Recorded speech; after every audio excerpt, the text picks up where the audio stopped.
Most folks in Eberron live their lives hoping to survive and protect the ones they care about the most. A few do that and more, trying to help those around them, even the ones they don't know. But only one group does all that when no one else can. The King's Citadel, the ones who do the job no one else can do. Elarian, the Shield, a star-forged Aegis whose strength lies in the defense of their companions and their will to keep the Citadel and its missions safe no matter the price, even when that price must finally be paid. Merime, the Sword, a Kalashtar bard whose dreams predict doom and disaster, and who has touched the mind of a god. Her skill in battle, insight into the hearts and minds of those she encounters, and love for her sister in the Citadel is more necessary than ever, if her divinely touched spirit does not waver. Tantan, the Brain, a dragon-marked human artificer whose jovial demeanor conceals a deep curiosity, razor-sharp intellect, and long memory.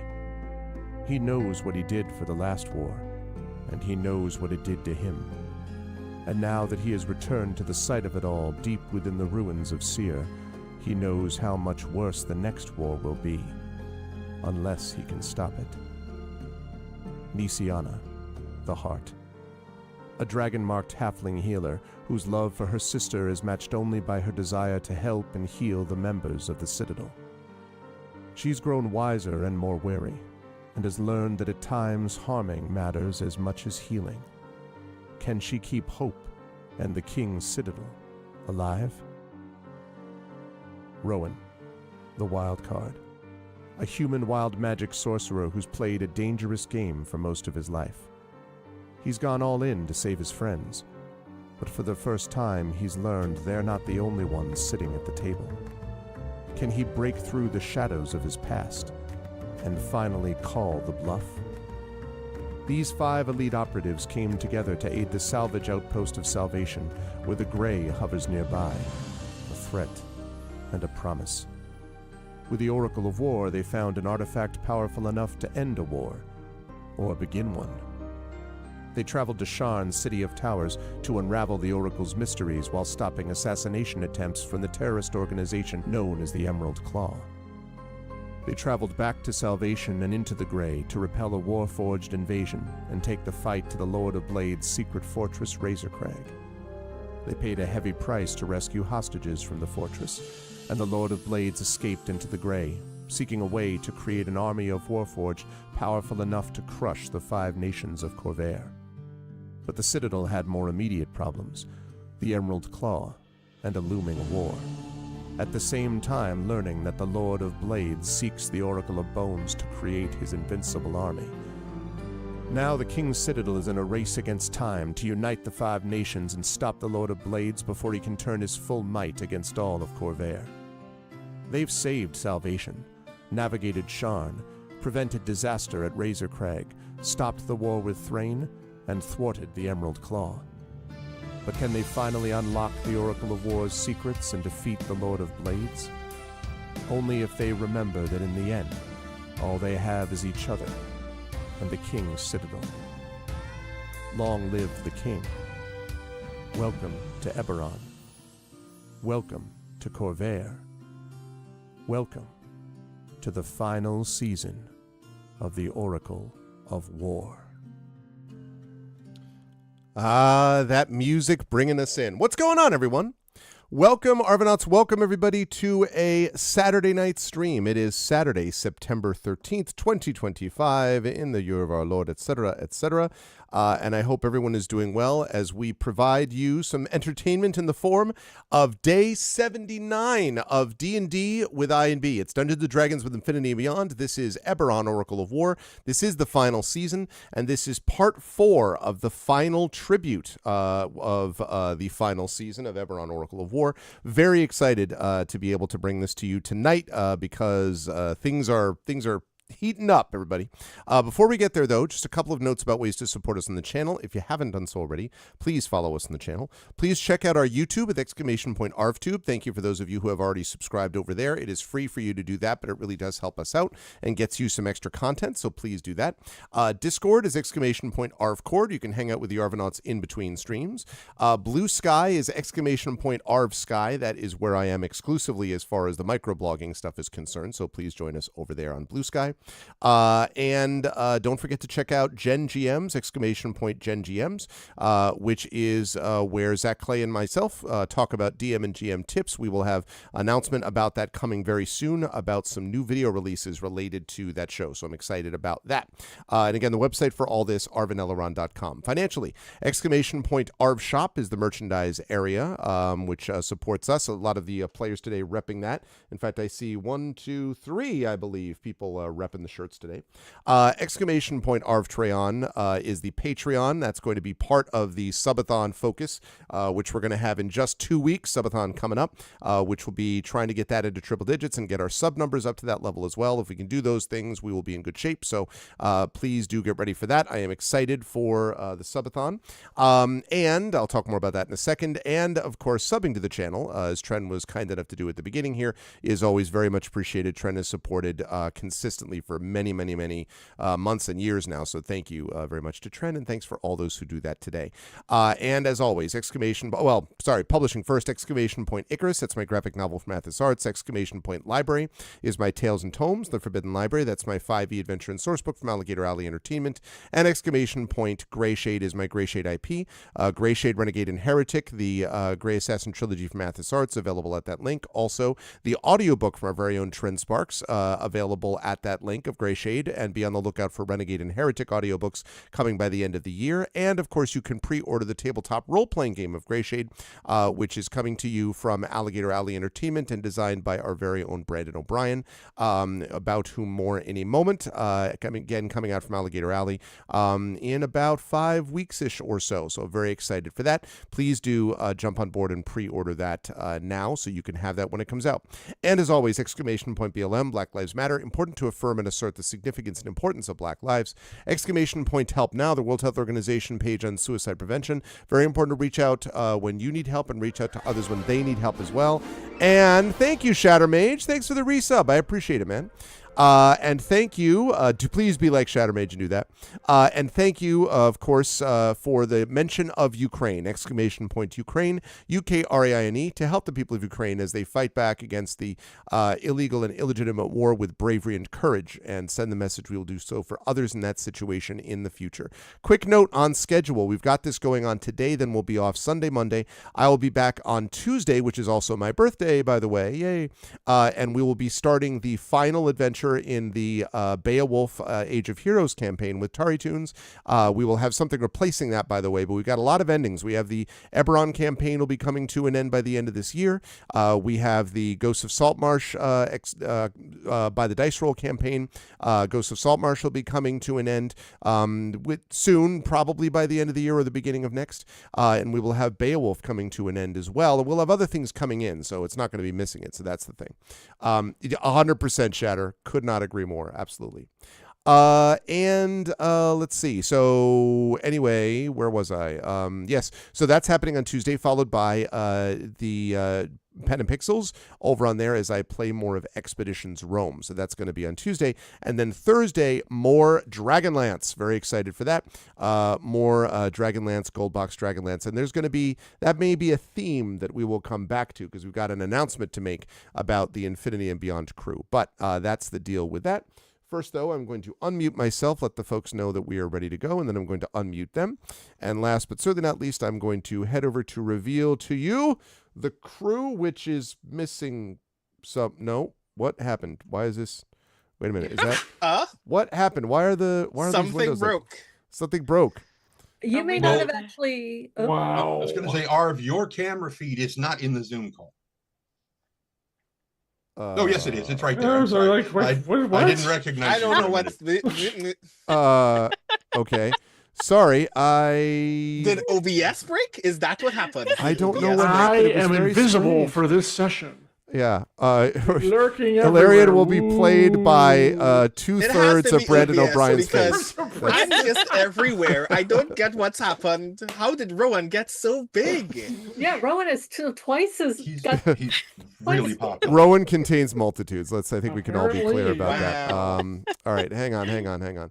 That is really strange. I don't know. It was all set to go. I'm like, great. And then I came back and it was utterly broken. All right. Well, I will start at the bottom left of the ziggurat. I'll make the big announcement after everyone's introduced themselves. So I'll start with the person on the bottom left who is totally visible to you, and that is one Mr. Tren Sparks. Hello, Tren.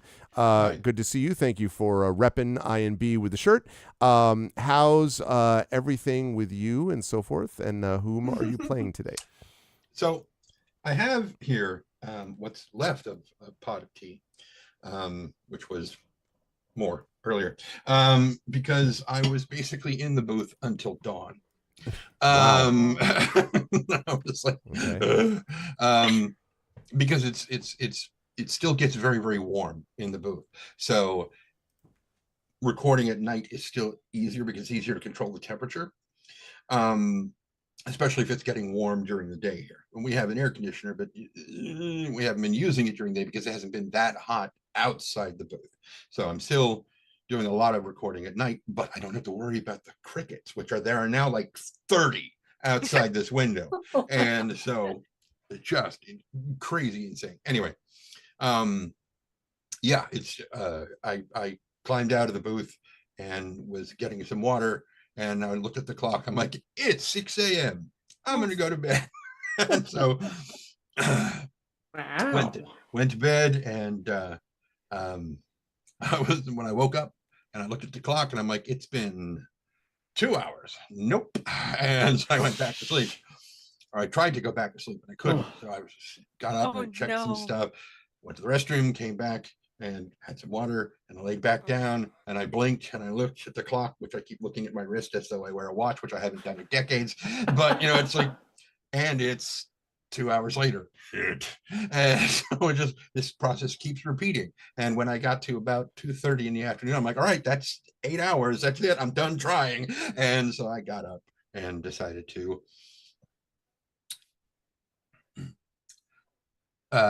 watch a pair of Canadians react to seeing The Never-Ending Story for the first time, and they're just like, oh boy, that scene. How did they react to that oh man. So it's describing the swamps of sadness, and I'm just like, and of course the Chandra, the wife, is like, nothing ever happened to that horse. I'm like, oh lady, oh my God, no. And as soon as the sinking starts, she's like, and the whole way through they've been like, wow, this is really dark for a kids movie. And she's like, this is not a kids movie. And I'm like, yeah, it is. It's just, the 80s. This is more of a Brothers Grimm level of a thing. The original. I missed what movie this was. The Never-Ending Story. Oh yeah. Yeah. So yeah, But going back to the original German. Oh yeah. And so yeah, watching them watch that for the first and react to it for the first time was just delicious, just delicious. And last night before I went to bed, I got caught in a what are those things that you get caught in and you keep getting pulled down into them? Rabbit hole? Rabbit holes. Thank you. Another. Like, is this a metaphor that I don't want to know? Because I think it's a recursive spiral, but I don't think that was right. Yeah. No, it was another couple of Canadians. Right, Coven? Yeah. Called Cinebinge that do movie reactions that I also really like. And it was George, the Asian guy, who's the one of the two of the thing. And he was showing his dad, who is from China and speaks no English. They were watching the first 3 Star Wars films. And by that, I mean 4, 5, and 6. And right. And the Terminator 1 and 2. and so they're watching it with Chinese subtitles. Choice. And he is speaking Cantonese with his dad. So he has removed the Chinese subtitles from the film and he's put in the translation of what his dad and he are saying.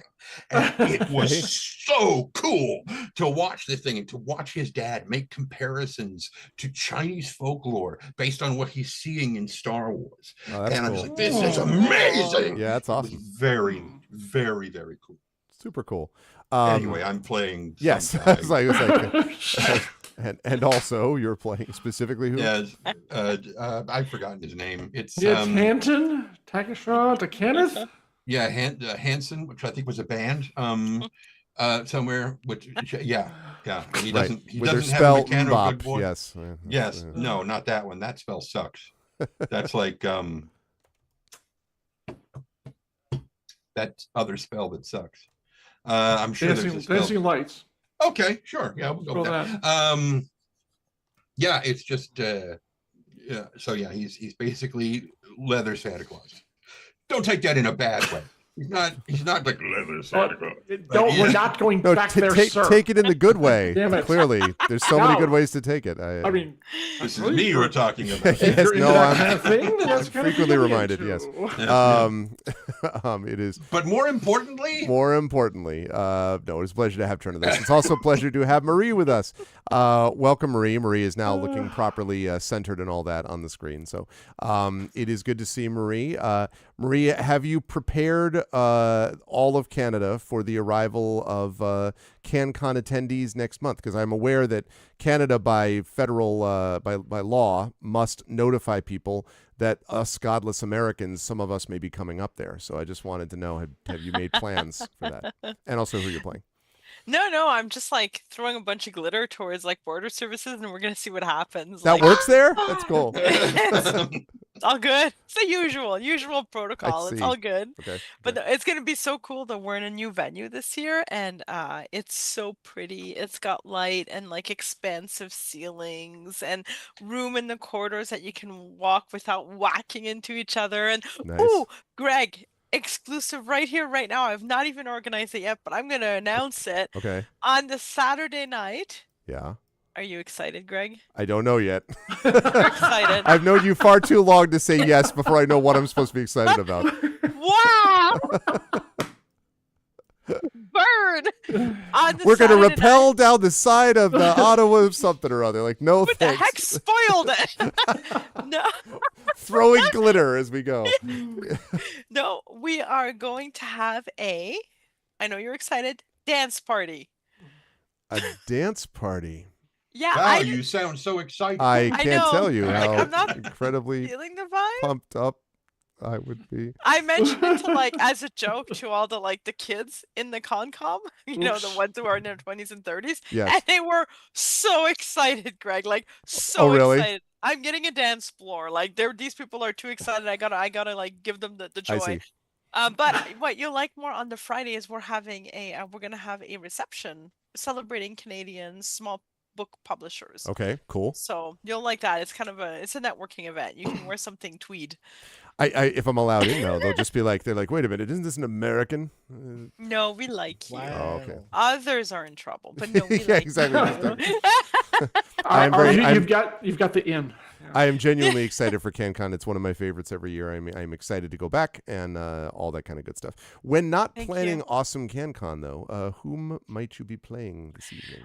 I am playing Mirime Hawksmore, who always makes excellent decisions and Clearly. is a College of Bard Kalishtar. I am Sikik is how you pronounce it. I'm French, I know. And I get to hang out with all of my friends. I get to stab people. I get to cast magic. I'm sure tonight will go well because we certainly did not split the party. And I'm very excited for this evening. Yeah, no, we put you with Rowan, so clearly the two of you will manage, very We well. did not plan that Yeah, well. I was just gonna say. We Damn got- sure. Nothing Yeah. will ever go wrong. Rowan, we're gonna have fun, Brandon. Like we're gonna, it's gonna be great. I You- have you to all- mention Nor. It's going to be Tanton and Isiana Larian just walk out of the murder scene and like Nusir is just in flames. And you're just sort of like, what happened here? And you're like, well, you see, what happened was. Mistakes may have been yeah, made. mistakes may have been made. So I have to mention Tanton's Nor. just gonna be like, not again. I I have Dimension Door, but it's important to note, Brandon, and this is very important, that if we're going to use it, I have to do so before you get your ass knocked down, as you tend to like to do, because I once Googled, can I use Dimension Door on someone who is unconscious? And Google replied very feistly, like, no, because unconscious people cannot give consent. Oh, I oh. see. I was like, oh. You started talking and I immediately went, if I state to you that I am willing before I die, doesn't that mean that? But that's not how that works. That is You not how can't consent works. pre-author. Is like, was this like a Um, pre-authorization? Like, just so you know, Yeah. in the event of death, Dimension Door me. Like, Yeah. Yeah, so I want you to know that I got like, yeah, I good point, Google. I'm sorry I looked that up. Please don't put me on a list. you've heard of a So- living will. This is the dying will, and not the way you It's imagine. CNC. Rowan needs one of those like medical bracelets, but it just says, "Please get me out of here." Dimension Don't Door forget you approved. have Like, healing bracelets. Yeah, it's like, or a dock wagon bracelet. Just get me out of yeah, here. Whatever. yeah. If you're reading this, it may almost be too late. Exactly. My friend's new resurrection. Please take me out. I'm begging you. All That's right. awesome. All right. Well, I'm excited for to see what shenanigans Maramay gets up to. And as you've been talking about Rowan as well, let's talk about Brandon O'Brien, who is with us. Yay! So Brandon is here. Brandon, how is the busiest person in show business doing these days? How's everything on your end? my and God. and who are you playing today? I am. That hesitation took far too long. I think I'm okay. I think I'm good. I'm literally trying to remember if the last time that we played was before or after Worldcon. I recall we It was played a after. session after It was Worldcon, 12 yes. days. Yeah. So ago. So Yes. So as you can see, I am still recovering from Worldcon. I still miss Seattle quite a bit. I still miss all of my friends quite a bit. I have been trying to drown my sorrows in being busy. So I've been digging back into the novel, and that's been going very well. And also have some other things that I have been nursing the ideas for. So I'm very confident for those things as well. The only media thought that I have right now, even though I am still presently watching a thing, but I will talk about that thing when that thing is done. okay.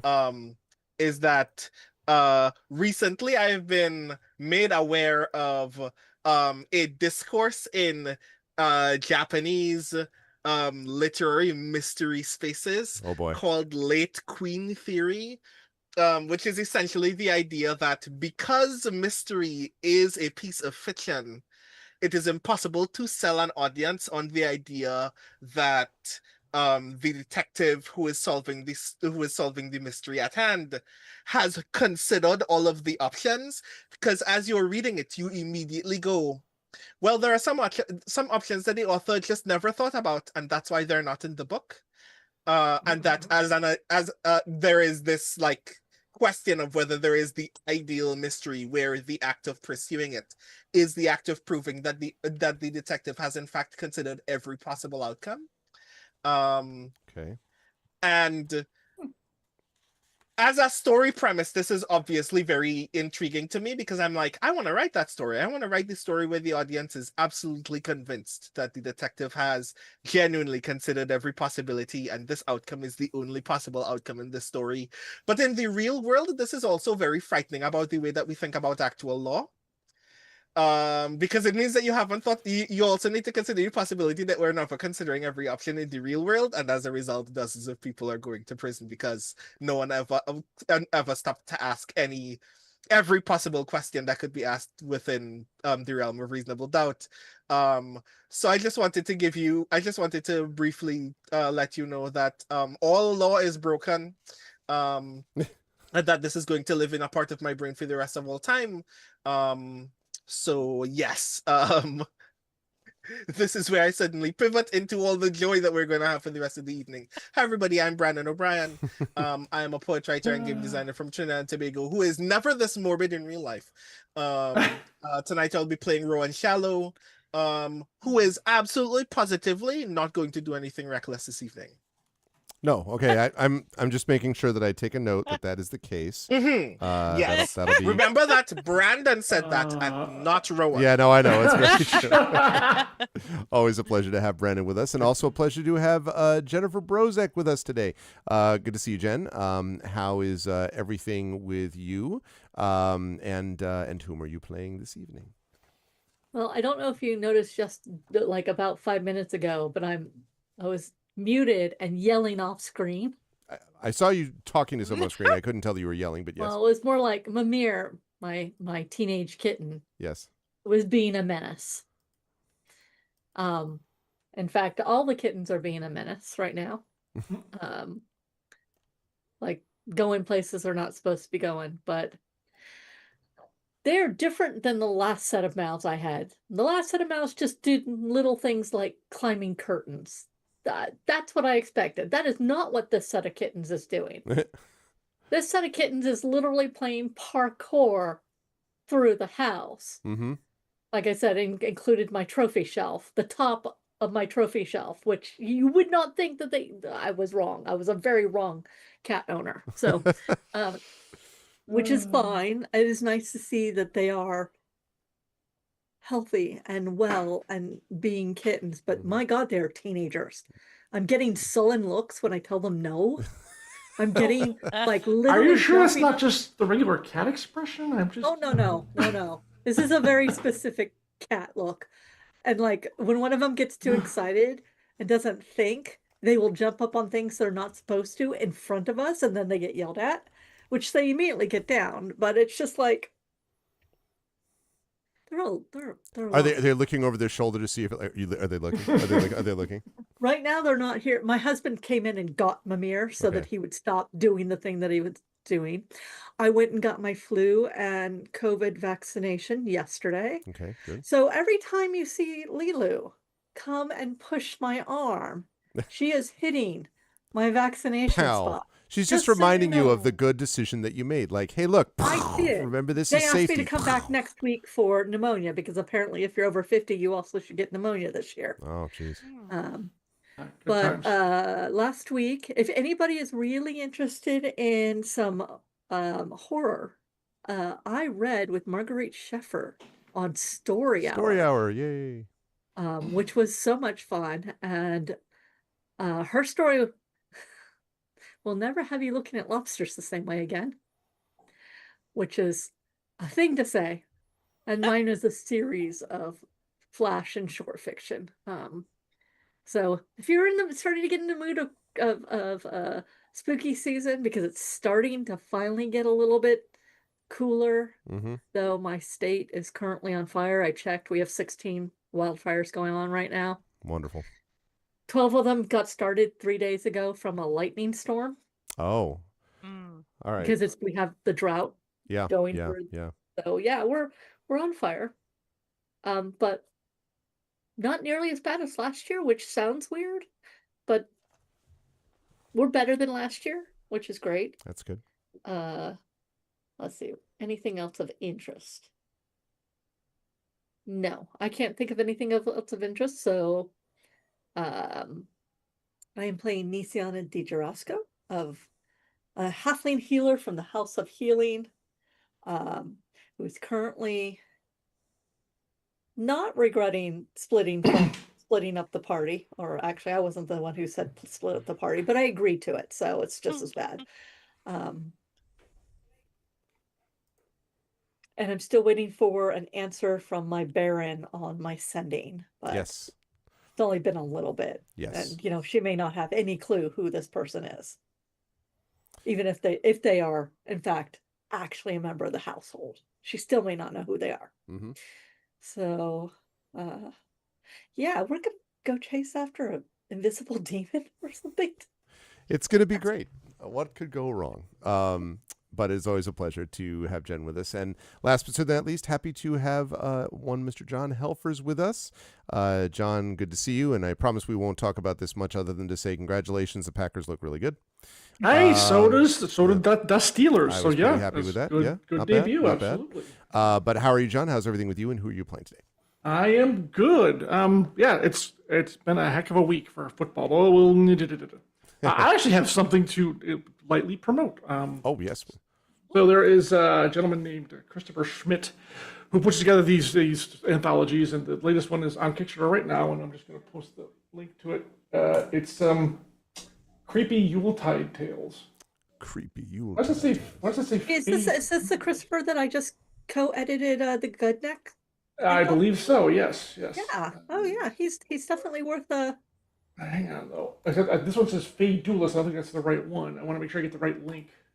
Why are you being? And I'll post it a little later. Anyways. Okay. So I'm part of the. I think, Jen, you're part of IMTW, the Tie-in Writers, right? Yep. Yeah. And he put out a call a few months ago, like, "Wow, Twisted Yuletide Stories." I'm like, reprints, because the only one I've done has only appeared in an Origins anthology. And he sent it to him and said, "That's exactly what I'm looking for." So I happen to have the enviable position of leading off the anthology, which I was very gagged by. Oh, nice. Wow. And it's a really cool looking. I'll get the link up. Spread the word. Take a look at it. Should be a lot of fun. We got Kevin Anderson, myself, Joshua Pruitt. Who else? Chris Schmitz is in there, and Shepard, and many more. Yeah, it's a lot of fun. So I had a good time. And it's always nice to get a story out into the wider world. It's yeah, totally. My story is called Santa Claus versus the Krampus, or How Mikey T. Jr. and I Saved Christmas Jersey Style. And I remember the Jersey style story. Yes. Yeah. See? Yep, I yes, remember. and it is written in complete Jersey dialect. I'm just going to leave it at that. Outstanding. But it was a lot of fun. It's a lot of fun to do. Anyways, I am. It's great to be back with everyone in lovely September. Subtember. And without further ado, I'm playing Alarian, the Starforged Aegis, and we should get rolling. Yes. Let's do that. So I promised everyone that I would make an announcement tonight, chat, and I aim to stick to that promise. So the announcement is that, as you all know, we are in the final stages of the final season of Eberron Oracle of War. And the Infinity and Beyond crew loves each other very much, and I love all of them, and they do not want to stop playing after we're done with this, and why would they? And so we have come to a conclusion about the next campaign that we are going to play. And I thought we had some different options that we could do, and I was sort of like, I was going back and forth a little bit about what options we could use, but I finally decided that there was something that might fit well with sort of the current zeitgeist within D&D. And also the players were interested in this because they have various sort of memories of liking. Some people have read it, have not read it, all that. But so starting after this campaign concludes, there will be a little bit of I'm actually not going to spoil. There'll be a little bit of a surprise couple of episodes that are not related to any of this, but I won't say more about that until later on. But then when we begin our next long form campaign, the campaign will be Dragonlance, Shadow of the Dragon Queen. What? So we are going to be putting we are going to be having these folks play Dragonlance, Shadow of the Dragon Queen. It's some Dragonlance, D&D fun for all of you folks. So we started with Eberron, and we are going to be doing some Dragonlance next. We will go to the world of Kryn. Now this will be a level 1 to level 10 campaign. This is not going to be another 1 to 20. But the players are interested / excited, and we were exchanging information about like what series to read to get ready for it and all that kind of good stuff. And so that is the announcement. So that is going to be next up for INB after we're done with this, and it's not going to be next week, to be clear. They do have some things to resolve first, but that is going to be the next big campaign on the docket for INB. We're not done blowing up Eberron. Yeah, no, Eberron still must be saved first. So, but very pumped up for that. So that's the announcement about that. And with no further ado, let's talk about what we did last time. In our last session, as I fire up the music right now. Actually, let's go with this one, I think. Yeah, let's go with that. In our last session, the King Citadel has come to New Seer in an effort to gather information from the leader, Prince Orgev of New Seer, about where the Creation Forge could be found. That is what the Lord of Blades is seeking in an attempt to create a massive army of Warforged that would overwhelm the other nations of Corvair.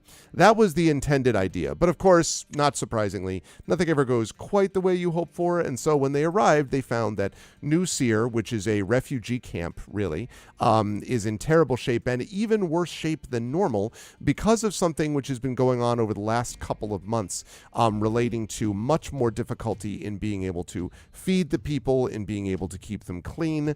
There have been all of these extra disasters that have befallen New Seer, and nobody really knows why. But the party definitely has its suspicions. For one, they are very unsure about one of the advisors who was sent from House Jarasco, known as Diraz de Jarasco, who supposedly is the one who has been trying to help these people. There are a lot of deep suspicions about whether this person is legit and on the up and so on. And one of our not totally at all split party groups, consisting of Merime and Rowan, spent at least some of last session trying to track down some of the healers that have been trying to help people. So far, they have discovered that they've been giving these people some purple potions of some type to try to make them feel better, including Diraz was giving one of these. But Rowan was pretty pissed off at Diraz in the first place, and so firebolted the bottle out of the child's hand that Diraz was handing it to, and that led to Diraz not being happy with him. And so we are going to have at some point very soon a discussion between Rowan and Diraz, with Merime supervising in an effort to see what's going to happen and whether we can get some explanation from Diraz. In the meantime, though, the other folks, Nisiana and Tanton and Ilarion, after Tanton built an awesome, basically self-cleaning arch in the center of town, which took many hours and which did not at all leave Tanton incredibly exhausted. After that happened, Tanton was brought by Nice. It was sort of told by Merime and Rowan to go to this random bakery where Nisiana and Ilarion had gone, having learned from the now resurrected ambassador that had been previously killed, that he had had a person there who was a member of the Dark Lanterns, the secret society from Brayland, the secret service, really, of Brayland.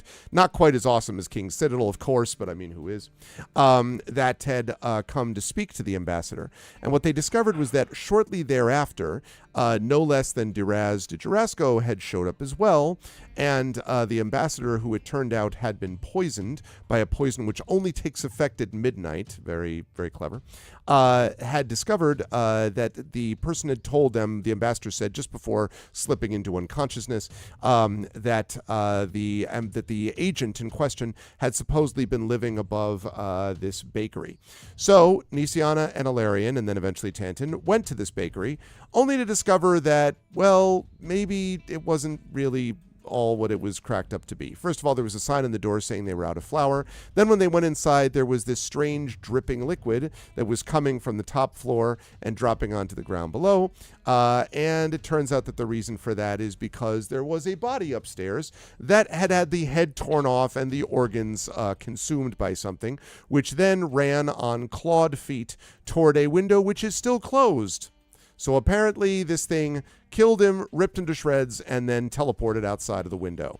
Just, you know, like a usual Tuesday, basically. That's the idea. And so the one shreds, bit of... you said. Yes, that's right. The one bit of information, the one lead, however, that the party did find as I head over to the map was that there was, as I look for my handout, there we go. Ah, yes, there it is. That there was this mysterious diagram. It was a mysterious diagram that had all of these listed words upon it. Tattered banner, and then a question mark, an arrow leading to rats, rats with an arrow leading to plague, plague leading with an arrow leading to New Seer.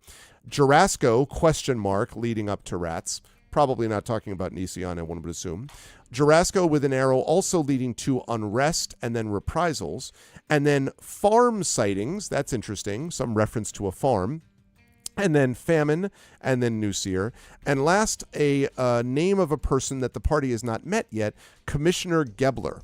So they found this as well. And the party, having gathered this information, was now apparently going to follow up on some leads. But we'll come to that group, that side of the party in a moment, because we're going to begin with the two, Merime and Rowan, who had just tracked down Diraz de Jarasco. And Diraz de Jarasco said something to the effect of, I suppose you're going to explain yourself to Rowan, and Rowan had responded with the very angry question, but first you're going to explain something to me, and then said something awesome, which I don't directly recall. But it was an awesome question, basically demanding that Diraz tell me what you know, sort of thing. Did the whole "Where's Rachel" thing. So that was where we left things off, and I'm going to begin there. Rowan, you have just asked this angry question, and Diraz is staring back at you. So I want to ask, first of all, Merime, are you just sort of arms folded, waiting for fisticuffs to begin? Are you sort of like intervening, or are you just kind of like, all right, well, Rowan's got this. I'm just going to stand back here and look. What do you want to do? I have my hand on my sword, making my intentions clear that I will be, like, it's still sheathed, but that I am backing up Rowan, and I will let Rowan take the lead because there's a reason that Rowan and I are here, and I know that Rowan will push all the right buttons, but I'm keeping an eye out for any surprise attacks or anything, and I got Rowan's back, and if he needs me to step in, I will do so. But sounds good. You know. And I do want to point out that the boy that had been getting the whatever it was, this purple liquid, is still standing not very far away. Did take a couple of steps back at your request, Rowan, but is still staring kind of like open-mouthed at the two of you as you are staring at Dijarez. So I just want to make sure that it's clear that that boy is in the vicinity. Right. Okay. I'm going to ping him telepathically just because that's what Merime does, and I'm going to say, maybe you want to get out of here now. And so the boy is like, now. So the boy is literally looking around like, where is this voice coming from? Run now. So the boy runs like 3 steps forward and then stops and then turns around and then like runs 2 steps over. Like is very much like is like staring around, like not knowing where exactly to run, apparently. Go home. You'll figure it out there. The boy turns and books it towards some direction, presumably towards home. That amused her a bit. Okay. So in the meantime, Rowan, Diraz is just sort of staring at you, and you've asked this question. And Diraz has not responded to it. It's just sort of like, eyes flashing, I would say, would be the way I would describe this gaze. I'm sure if I asked you what was in that bottle, you'd make up all kinds of stories as to why we should automatically trust that you are doing whatever it is you say that you do.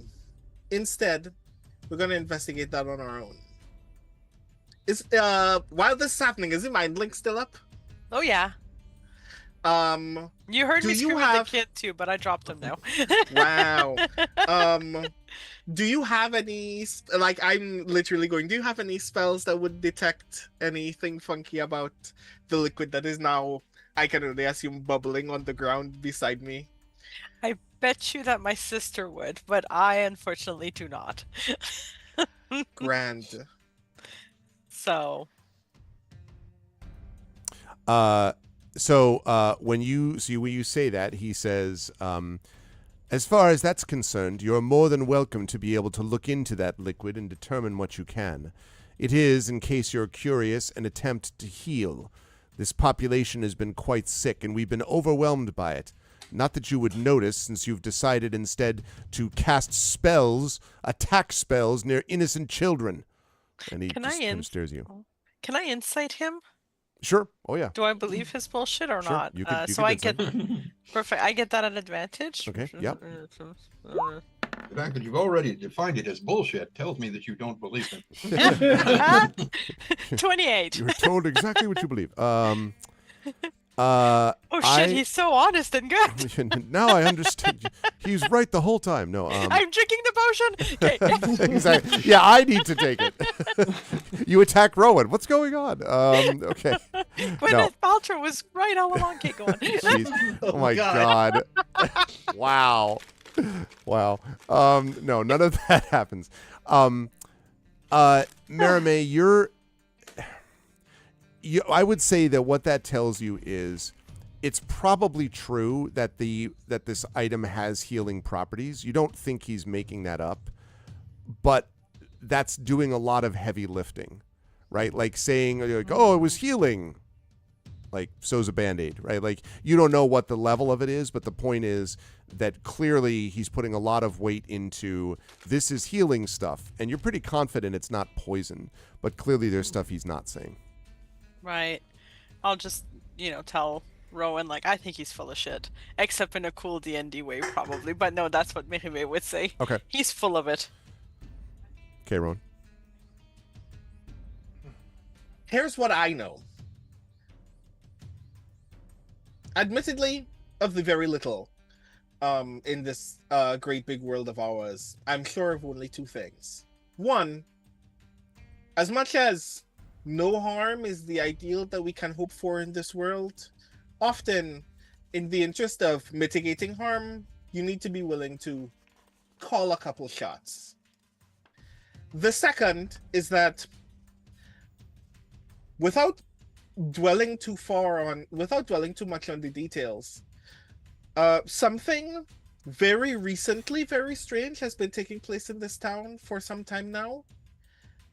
And if you are, as you say you are, willing to get to the bottom of it, rather than simply put on airs, you'd be more than willing to at least communicate with as many other people as possible about the contents of anything that you're delivering to these people, rather than just go off in the middle of the day on your own and start putting liquids in people's hands. These are healing potions. They are healing potions that are designed to heal. What are the consequences of a healing potion that is consumed by someone who is not ill? They would feel perhaps even more vibrant and full of energy, I suppose. Why? Are you perfectly confident in that assessment at this very moment? No, I don't spend much time thinking about what I give to the perfectly healthy, because they're not. They're sick, many of them. Grand. So this would heal any ailment? It would at least help any ailment. Can I ask what a is quick... this stupid thing that I'm going to do now? Yeah, while Rowan Sure. is deciding stupid, can I ask something? And that's just because I missed one session. Did he just arrive in town? Like, or was he there beforehand? I will wait to answer that. Well, that's okay. So yes, he was in town before you arrived. He's been there probably about a month, I believe, is what he said. Okay, so yeah. So I guess I'll just pipe up, Rowan, while I can see that you're starting to scheme. Why are you distributing all of these potions now? Where did they come from? Anyway, these people have been sick for a while until we healed them. And now here you are suddenly just distributing these potions now that we helped them so much. He says, have been distributing these since we arrived, and it has been extremely difficult. The plague has been raging. I don't entirely know the reason for it. My healers and I have been doing everything we can to try to bring it under control, including the use of these potions. We didn't just start distributing them. I am grateful that you, an extraordinarily powerful, high-level group, clearly, were able to do your work in healing them. Would I had had the resources earlier on, but I did not have those resources, so we did the best that we could with what we have. New Seer was not a priority, unfortunately, for Brayland or our people. And what was the singular decision that changed that for you in particular then? There is no singular decision change. I have been trying to help these people the same way I did a month ago and the same way I did now.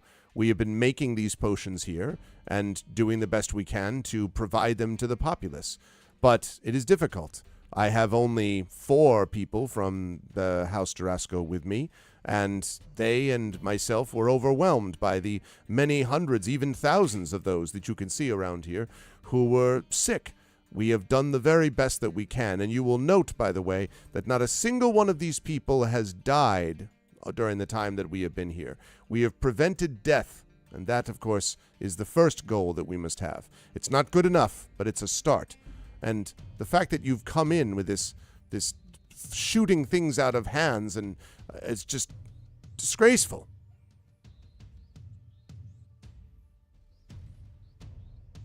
I want to clarify another thing, just to be sure. Yeah. And I raised the mechanical arm. Okay. And I try to make it seem as if the pistol just kind of like slips out on its own, like this is a thing that I cannot actually control. Okay. I go, He kind of takes a step back. some part of this I cannot help, to be sure. The rest is me being perfectly conscious about one thing. If you are as you say you are, then you would have no problem at least giving pause and proving that to people who are also responsible for the lives of New Seer. In the same way, if there was any doubt that you had that we actually have these people's best interests at heart, you can definitely put us to task as well. But for the time being, because some mischief has been afoot, that's a thing you're going to have to verify. If not with us, with the Prince's Guard. And that's going to have to happen today and not tomorrow. And so he says, you mean you want me to come back to the prince and to speak to him? I will do so gladly. Prince Orgev should hear of this anyway, and hear of the treatment that I've received, and not just me, but the other healers here. I'd be happy to do so. And he sort of is like, you could see he's kind of like, like one of those like, is getting himself worked up, and he says that we should go back immediately, and he marches off in the direct, not running away from you. He's not trying to escape, but he marches off in the direction of the palace. And you can hear him as he goes, like, amateurs, blah, blah, blah, blah. Yeah, exactly. Yeah. Exactly. I'm gonna ping Rowan and just be like, I'm starting to think he might be more incompetent and out of his depth than he is necessarily evil, but, I'm sure you'll be ready to hit him with a fireball if that proves different. I say aloud, incompetent. Well, I whisper, but to the tone that to the volume that I know that he can hear me. I'm sure this is mostly I'm sure that this is mostly incompetence as well, but even incompetence has its own dangers, so we will verify it regardless. Agreed. Thank you, Kim. I take it your response is still mind link, but I was saying that aloud. I say it out loud so you would hear me. Yeah. Uh-huh. When you say it aloud, I say it aloud too, just because I'm like, well, if we're Yeah. Once that's the case, where do the two of you then follow him back to the Oh, yeah. palace? Yeah. Okay. Yeah. We are all headed back to the palace as we speak. All right. I love the image of Rowan and Merime sort of kind of looking at each other and then following as as like marching up the dusty street. Go ahead, Merime. Yeah. I'm just kind of check if I come within 170 feet of my sister, I'm gonna mind link with her just to let her know where we're headed and see what she's up to. I'm not sure how big the settlement is, so we might not. It's bigger than that. Good size. Do you? But I should ask. Do you have to have line of sight to know that? Like, are you just constantly like sonar? Bing, bing. I can basically sonar ping. Yeah. Okay. All right. I think you also established very early on that the two of them in particular, Oh, right. That's right. because of their relationship.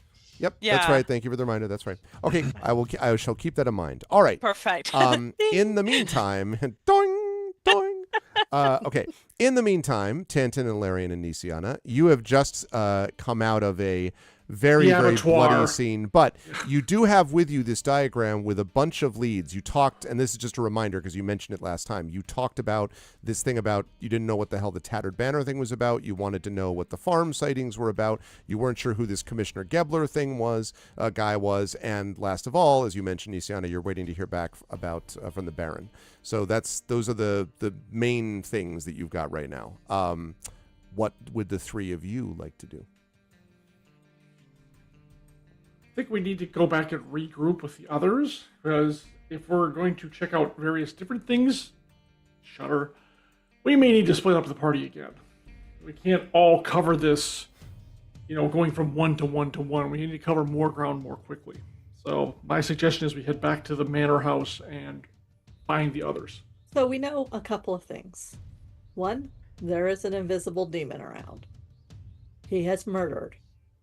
Two, we have this clue 3, there is something off with my kinsman. I don't know what it is, but there is something off with him. Thus, I don't trust him.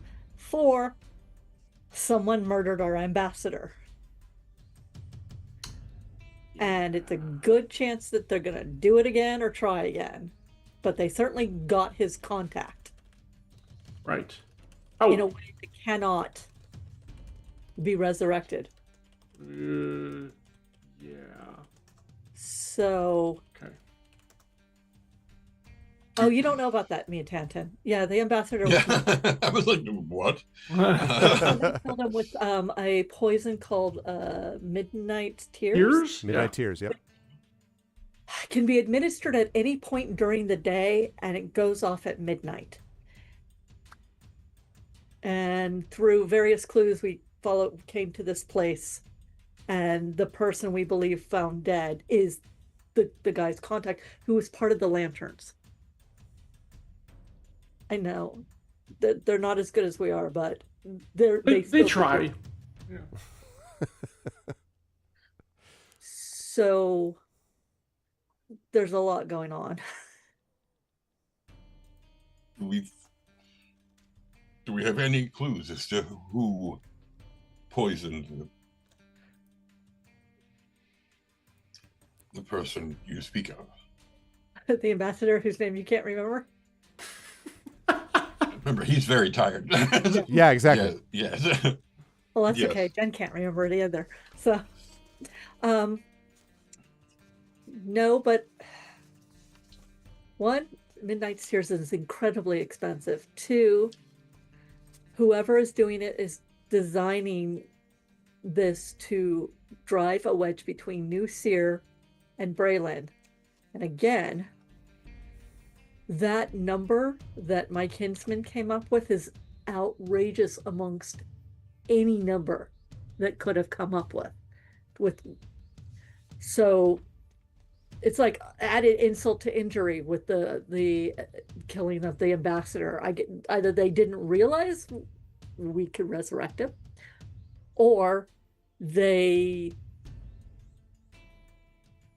assumed we would and decided that maybe the ambassador would take offense.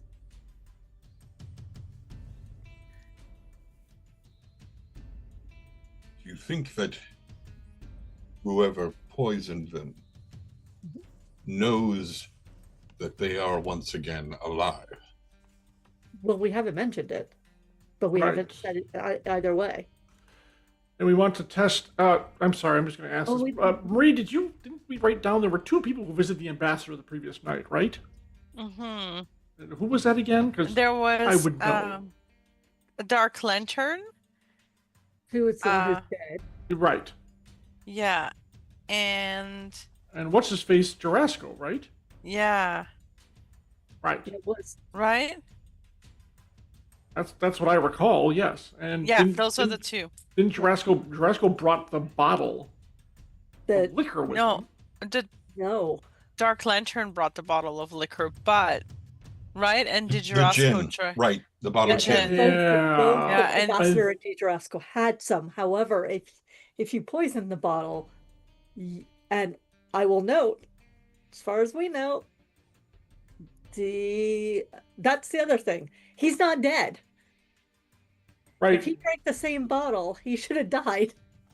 Well, right? As a cleric of your house, I'm sure he could probably neutralize that fairly quickly, if indeed he knew about it. But if he knew about it, yes, he could neutralize it. Yeah, and the poison was in both glasses as well, and the bottle. So I would like to know if Marimay and Rowan found him, which last we heard he was out administering to the people. How did he survive? Which also makes him, again, like his actions are weird. The first thing we need to do is surprise him with the idea that the ambassador is alive and see if he reacts to that. What I don't understand is, let's say the Dark Lantern was the assassin, who is now dead. It is the first rule of assassination. Make sure the person who did it can't talk. Why is Braylon sending assassins to kill this guy? if that is the case, if we can prove that's what happened. Why would Braylon anyway? Because Dark Lanterns is a Brayland organization, isn't it? Arv, am I wrong? The guy was the one who was killed. Yeah, it is. Even more puzzling, why would he kill his own representative? It makes even less sense. He wouldn't. And again, why is Duraz still alive? That's definitely a question we have to ask. Is he unknown? Did he get? Well, no, he'd be dead if he didn't know about it. You're right. If he didn't know about it and drank it, he'd have no reason to cast it on himself. But if he did know about it and healed himself, why didn't he go heal the ambassador? Okay. What if it's a really long game and the ambassador knew we could bring him back and actually the Dark Lantern was the target? Well, we did have that long conversation about resurrection on the ship while we were traveling over here, so clearly... Clearly cannot choose the goblet that's in front of you. Yeah. You've given everything away! No, but okay. 3 people. 2 died. 1 did not. 1 died by poison. 1 died by having his head ripped off. Or his guts torn out first. Maybe the head was after. Who knows? Now, anyways. All I know is I don't know if Duraz is still alive. I was just told he was still alive this morning. Therefore, I have to assume he's still alive. So again, we had 3 people. 2 died last night, and 1 didn't. So how is he still alive? Right. Well, then, again, back to the manor house to track him down is, I think, the best bet. And refresh my brain, we do not have the head that got ripped off, right? No. No head. The flying invisible demon took it with him. We don't know it was invisible. It was we didn't see it. It was gone already. You sensed an invisible person. I sensed... Oh, no, that was over them, not here, not at the bakery.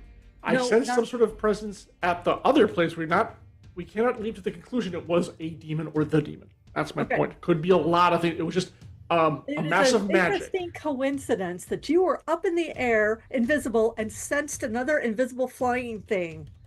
That then we stumble upon a murder scene which involves someone leaving out a window but not leaving any footprints on the ground. Yeah, but as I recall, many demons have short-term teleportation ability too. So. Yes, but they crawled to the window.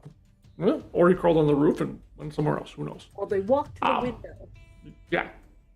Or they sauntered to the window. Trotted. He went to the Anyways, window. it's true. You bring up a good point. It is a coincidence, possibly, but if it was a demon, anyways, we could go around in circles all day here. Because why didn't it attack the prince when it was there to cause more chaos? Who knows? Because it had perfect ability to do so, unless it detected me and decided not to. I don't know. It's a very good question. We have many, many more questions and answers here right now. Though I think when we do see my kinsman, we shouldn't be like, why are you alive? We should be, oh my God, thank God you're still alive.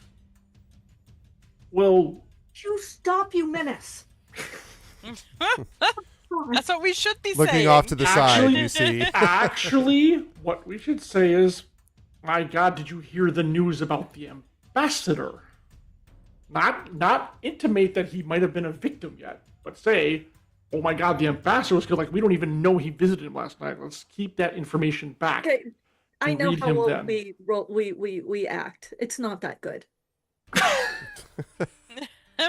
Look, my face doesn't even move, so okay, then you do all the talking because I just all right. Touch someone. For those of you listening at home, what Jen said was, "You menace, not humanus." This is not a Shadowrun thing. Okay. Humanus.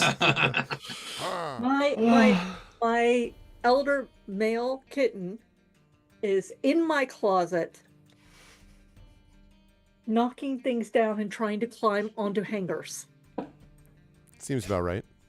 It's a gym, right? Elder kitten. Yeah. An elder kitten. Elder kitten. I'm so glad that just over a year old, so he's a kitten still. Yeah. But he's a teenager. Elder. So the chat's having so much fun with this potion of theirs. That's a hoot. Nisiana, as you are coming down the sort of steps of the bakery with everybody else, in your mind, you receive the message back. And it is apparently from the Baron, at least you think so. And it says... They hacked it, Arf. They hacked it. And exactly. One of their own. The too soon. I'm a little sensitive to this question. All right. I had to do I it. know it was a softball. I understand. But it says in the message, Duraz de Jarasco was sent to help Prince Orgev of Nusir.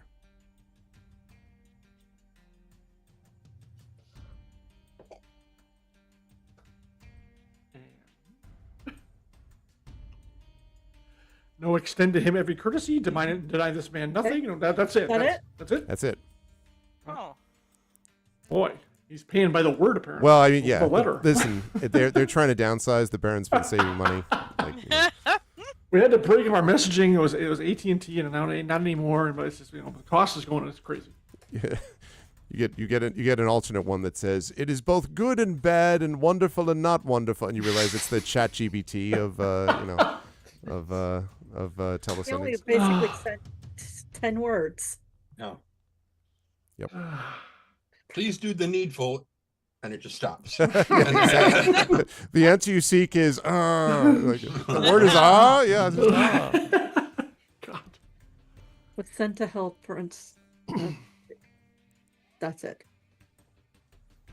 Mm-hmm. Well, The shit. prince. I'm not there, but she said the prince, not Prince Nusir. Orgath. Yeah. Said You Prince said Orgav of Wait, Nusir. Nusir. Yeah, it was the whole thing. Yeah. Now, granted, what this guy might think is help is, who knows? Hard to fathom. Jen, I assume you share that with us? Yeah, I'm like, help Thank me you. do what? It was rather brief. A little curt. Anyways. So look, there's nothing more to be found here. We should get back to the house. At least in my opinion, we should. She doesn't tell me who or why. I mean, well, she says why, but who? Didn't say who. Oh, who sent it? Yeah. Yeah, because I asked. Right. Who sent? Although, doesn't that imply that... I know who and why. Thank you. Was sent to help Prince Orgath of Nusir. And I'm like, That's true. She didn't say I sent him. no, It was sent. was sent. And I'm like, full stop. If we're having this conversation silently, I'm assuming we're heading back to the house. Unless That's there's fine. Anywhere else to go? But I think that's... Which means that at a certain smart place point, to go. Merime, with your sonar ping, you would probably sense that Nisiana is, heading. They're up heading behind right you. for us! Yeah, exactly. you stupid bastard! You've killed us. Oh, that's funny. Thank you. Yes, I'm rolling over the Arrogant notes ass. because they were Yes, they that's were right. very succinct and no other information. Not even a question as to why I was asking. Yeah, That's weird. but I will note just to be clear, you can draw whatever conclusions you like. That it is clearly from the Baron, though. Like it's not, That's like exactly what I was about to ask. yeah, it was Yeah, me definitely. too, me yeah, too. no, it would be. I mean, is it conceivable that someone, you are level 17? Is it conceivable that you could be dealing with something which could wish its way into hacking your? I mean, maybe, but we're talking about that'd be extraordinarily Baron is heady still stuff. my Like, Baron, yeah, actually. like, No, yeah. my Baron is my Baron. Yes. Okay. Well, shit. I guess he's actually supposed to be here. Why is he so weird? Merime, as you are, so as you're walking, you get the ping that Nisiana is nearby. You said you wanted to know when that happens. Yeah. I'll just reach out to Nisiana and just let her know that we're walking back with the prince, with Duraz Jurasko, who is not in a good mood, but also is either really incompetent, evil, or maybe not what he appears or something. But something's off about him. Well, my What Baron about- says that he was sent here. However, I would like to know how he's still alive. Not that you and Rowan would do something. How he's still alive? What do you mean? I mean, if he and the ambassador shared a drink that all the glasses and the bottle had Midnight's Tears in it, he should be dead. He was distributing purple potions around town, Yeah, and when that's unless he knew that he was poisoned in some way, he should be dead. But and if what I he knew he was poisoned, why didn't he go back to the ambassador to heal the ambassador? what if he's not who he says he is? What if he is dead and this isn't him? Can we tell? Or what if they drank the gin after midnight? No, it's not possible. The ambassador died. Yeah, That no, doesn't- he. That wouldn't work. That wouldn't work. What if the actual Jurasco is dead and whoever is distributing these purple potions today is not the actual Do you Jurasco? have a purple potion that I can? I do. I have one. I'm carrying then the I one can that. use my alchemy set to just see what it does. Is there any way to tell if someone is not who they say they are? I don't have anything. That is an Ilarian question because they dealt with the doppelganger before. I mean, Yeah. there's a way, but no one will like it, least of all the person I'm interrogating. I mean, Rowan will probably like it if you put it that way. I am pretty sure the prince will not allow us to interrogate. How? But yeah. And my baron did confirm that the Raz di Jurasco was sent to help the prince. So, is he the correct person? But Maramay's point is valid. Is this still Jurasco? And both glasses were drank from. We know he did, and he's acting weird. And like I'm just starting to think we might have had a switcheroo here. This is not Midsummer Murders. It's possible. Are you sure? How is he acting weird? What is he doing different? Well, I don't remember because I didn't actually meet him the first time. Okay, let's go find him. Let's just go find him. Okay. He's not. When he tells me the potions are healing, I feel like I'm talking to a snake oil salesman. Like they heal, sure, but they're not not necessarily poison, but they're not actually doing much of anything. Well, and I can evaluate it, but yeah, like it seems odd for someone sent to help the prince that they're not doing anything for the town. And he used anger as a weapon too, as a shield, and that's a bit odd. He did that before with me. Okay. Can I assume, by the way, that you folks have slowed down a bit in this? Like not marching at full top speed while also holding this conversation. I know you're doing it mentally, but are you? I suspect he's going to have time to go tattle on him to the prince way before we get there. Yeah, like I think Rowan and I aren't too far behind him. Well, they're following him. If we're within range, we're within range enough where we can't be that far behind him going. That's true, but I just wanted to make sure I knew. Go ahead, Trent. So Tanton kind of, at some point as he's passing, someone is like, "You there, boy? What day is it?" Kind of Ebenezer Scrooge. Lucille Day, sir. No, It's Wednesday. Right. And he's like, this plague with the rats, how long has it been going on? And so the boy in question says, "Oh, doesn't have to be a boy. That was just for the bit." Oh, okay. Like what it says, "Well, sir, no, and a giant rat in the big window by the Our family will dine well tonight." And she says, "Well, it's probably been about I guess a couple of months, sir. It's got real bad. There was there were all these things that that happened that when they were going, there were things like, well," and she kind of gets real quiet. Now for this one, and I'm not trying to just make you do this, I'm just letting you know you are going to have to slow down to talk to this person. Yeah. So she says, "Well, sir, I only know this because my brother and I went over to look at it, you see.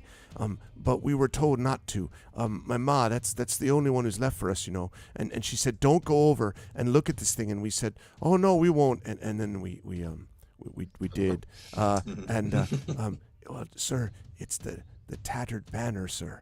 There's all weird sounds, and that's where the most of them came. My brother and I, one time, we went over there and we looked, and they were just swarming out of the basement, sir, where all of these rats. Oh, I'd never seen that many. And they were all coming from just like the basement windows, just right out and flowing out of the basement. And then they ran into the city. I've never seen rats come from anywhere else, but there were so many of them coming from the basement there.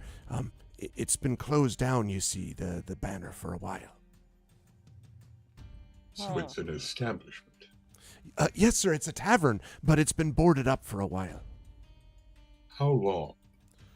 Oh, I suppose, well, right about the same time. 2.5 months, maybe? So that would be after Teacher. And that was on the sheet too that we found. Yeah. But no, he only arrived a month ago, so that would have all happened before. Or he came that here. Jurasko came after that point. Correct.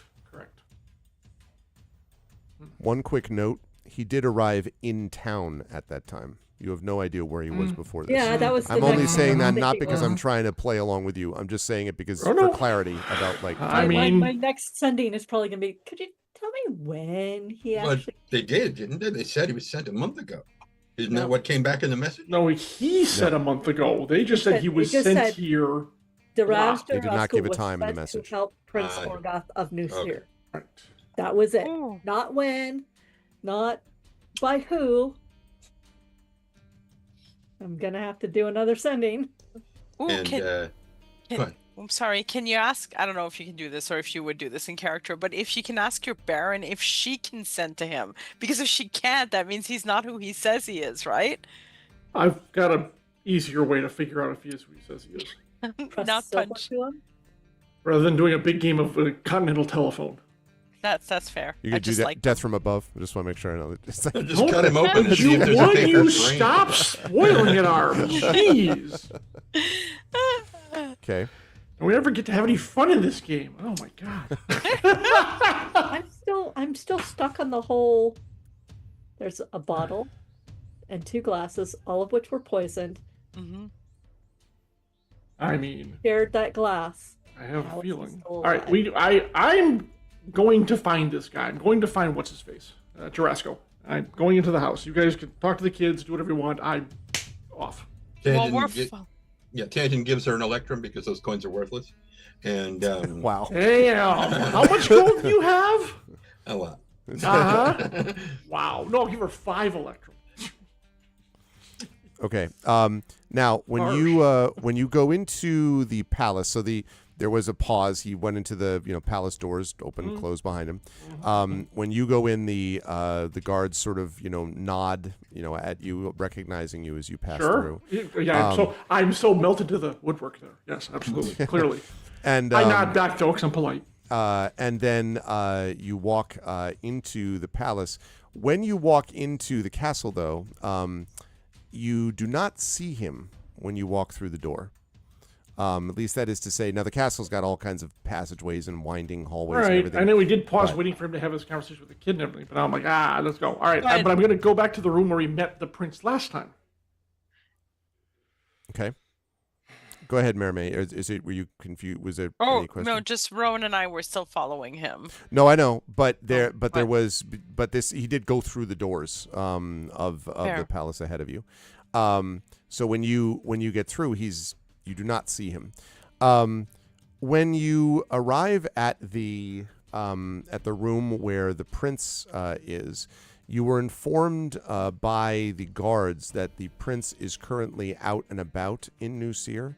That since his going out with Tanton the night previous, that the prince has wanted to speak to the people directly again, and has basically gone out and talked to them, and continue to sort of, I don't know, have you heard the good news about the fact that I'm actually a decent guy type of thing, I guess, and has gone out. I'm not Press saying the that- flesh, kiss some he's- babies. He's not Oh, actually baby. doing that, but he is going out and checking out these things with the people. So he has gone with 4 members of his personal guard, and is currently out among the people. You have no idea. No one has seen Duraz de Jurasko, though. That was my follow-up question, but okay, this is a guard I'm speaking to? Inside the castle, in the room of the Right. of the person. The guards on the outside, when you walk through, you didn't ask them, but if you want, I'll just No. tell you that they would No, say no, yes, they saw I- him walk in, right in front of you. Well, yeah, because you guys saw him walking. Right, exactly. I just, they did see him walk We don't But- exactly. Next, I will flag down a servant person and have them take me to Jurasko's room. in. Okay. I am not going to be following this, people, by the way. I am going to the ambassador, by the way. I'm splitting off. Okay. Are you Alright. letting Mary May know when you do that? Because Mary May would It's going to be like I need to check on my patient.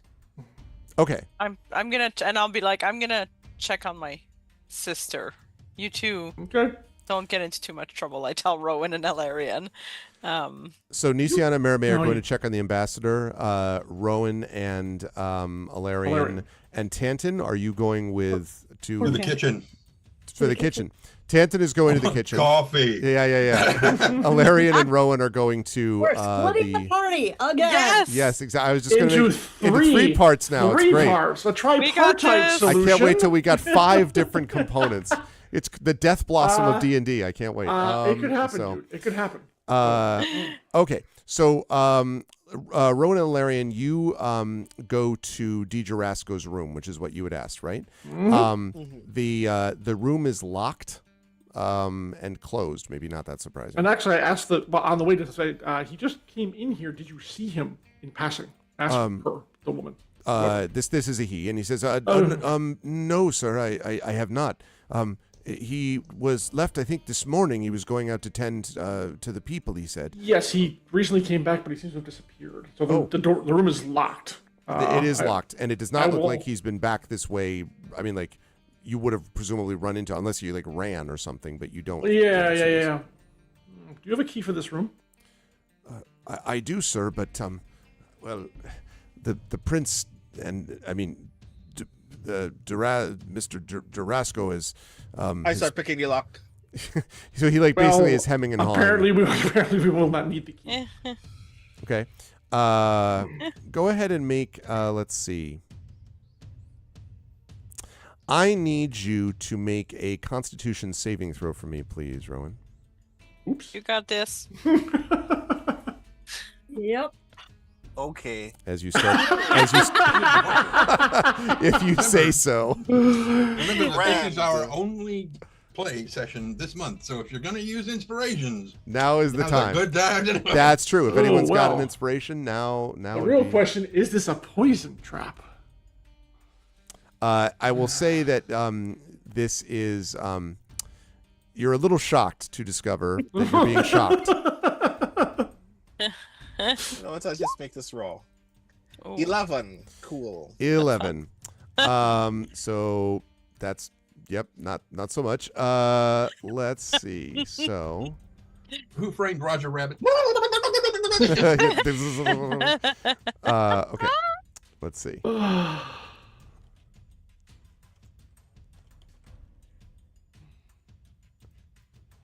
All right, there we go. So let's see. All right, so you are going to take. Okay. You take 21 points of lightning damage, Rowan, as you are blown backwards away from the lock. And there is the very distinct sulfurous smell combined with a bit of burning flesh smell. Nice. Well, you're used to that, so no big deal. And the servant is kind of, sir, are you all right? Are you okay? He says to your smoking backwards. I body. just stare impassively down at him. I fly backwards. I hit the wall. I am briefly dazed. While I am still like shaking the dizziness out of my head, I just raise my pistol and shoot at the door. I'm trying to shoot the lock off. Okay. Let's have you make an attack roll. Well, so much for being subtle about getting into the room. I was like, subtle is not this group. So if Yeah. you were not to use that, no.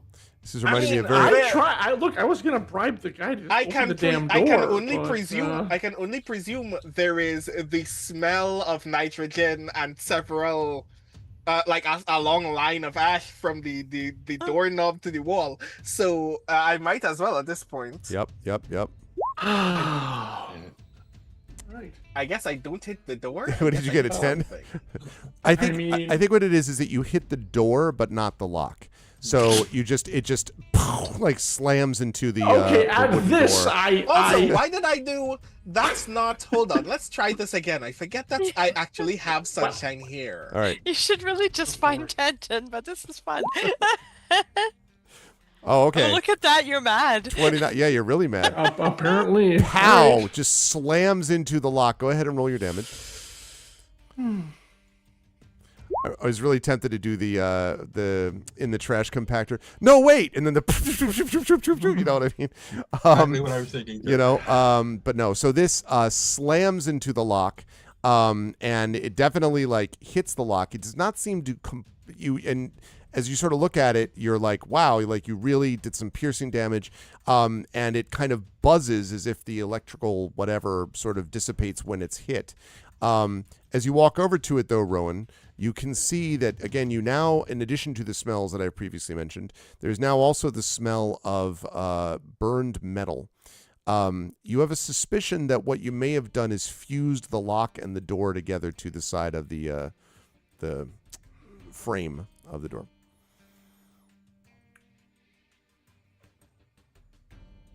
Or rather, I shouldn't say your shot did it. Your shot started the reaction that did it to the shock trap or whatever was inside there. Aha. The servant, by the way, by this point is like has grown so red that it appears that he's about to hit rose color, and is like, "Sir, we can't. Please, no, help, stop, no." Okay, like he's just agitated beyond belief. I look at the guy. He's like, straight please, up. I'm still like what, like 10 Smoking. feet from the door? or 15, but yeah, more or less 10, Right. 15. I look at the guy and go, perhaps we should go at this problem another way.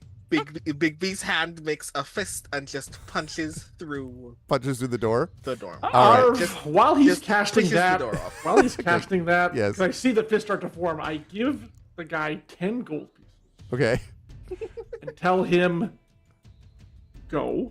You were never here. You saw nothing. Go now. Let me just make. I a quick throw roll. another 10 gold and go, you heard nothing either. Okay. Let me just make a Wham! roll here to see what happens. Actually giving this guy like a That's year's freaking hilarious. salary. Okay.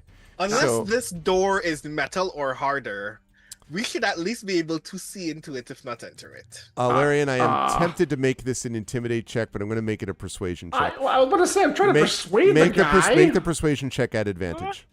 Okay. Oh, advantage. Sweet. Yes. I'm gonna need all the help I can get. Yeah. Yeah, that's what the gold is for. That's right. There you go. Baby. Okay, an advantage. Here we go. Not performance. Not performance. Oh, that's the same score. Okay. On. Oh, yeah. That's a Nice. natural 20. Yep. Woohoo! So the band sort of was like, I mean, was I leaning over him a little at 7 feet just a tall? bit, yeah. Maybe. So I he know. says, Who's to say? Who's to say? sir, well, sir, I don't, sir, I don't, and he just more or less just backs up like beep, beep, beep, all the way down the hallway. And then at some point turns and just books it down the rest of the way. And so you are now left alone, Rowan and Alarian, in front of So, this I'm sorry. fused door. But broken through like a big old hole. Now, through it? of course, Rowan's fist, I assume the Big B's fist would go the rest of the way. I Yes, mean- this makes a, like, astonishingly loud cracking and slamming sound, just to be clear. God.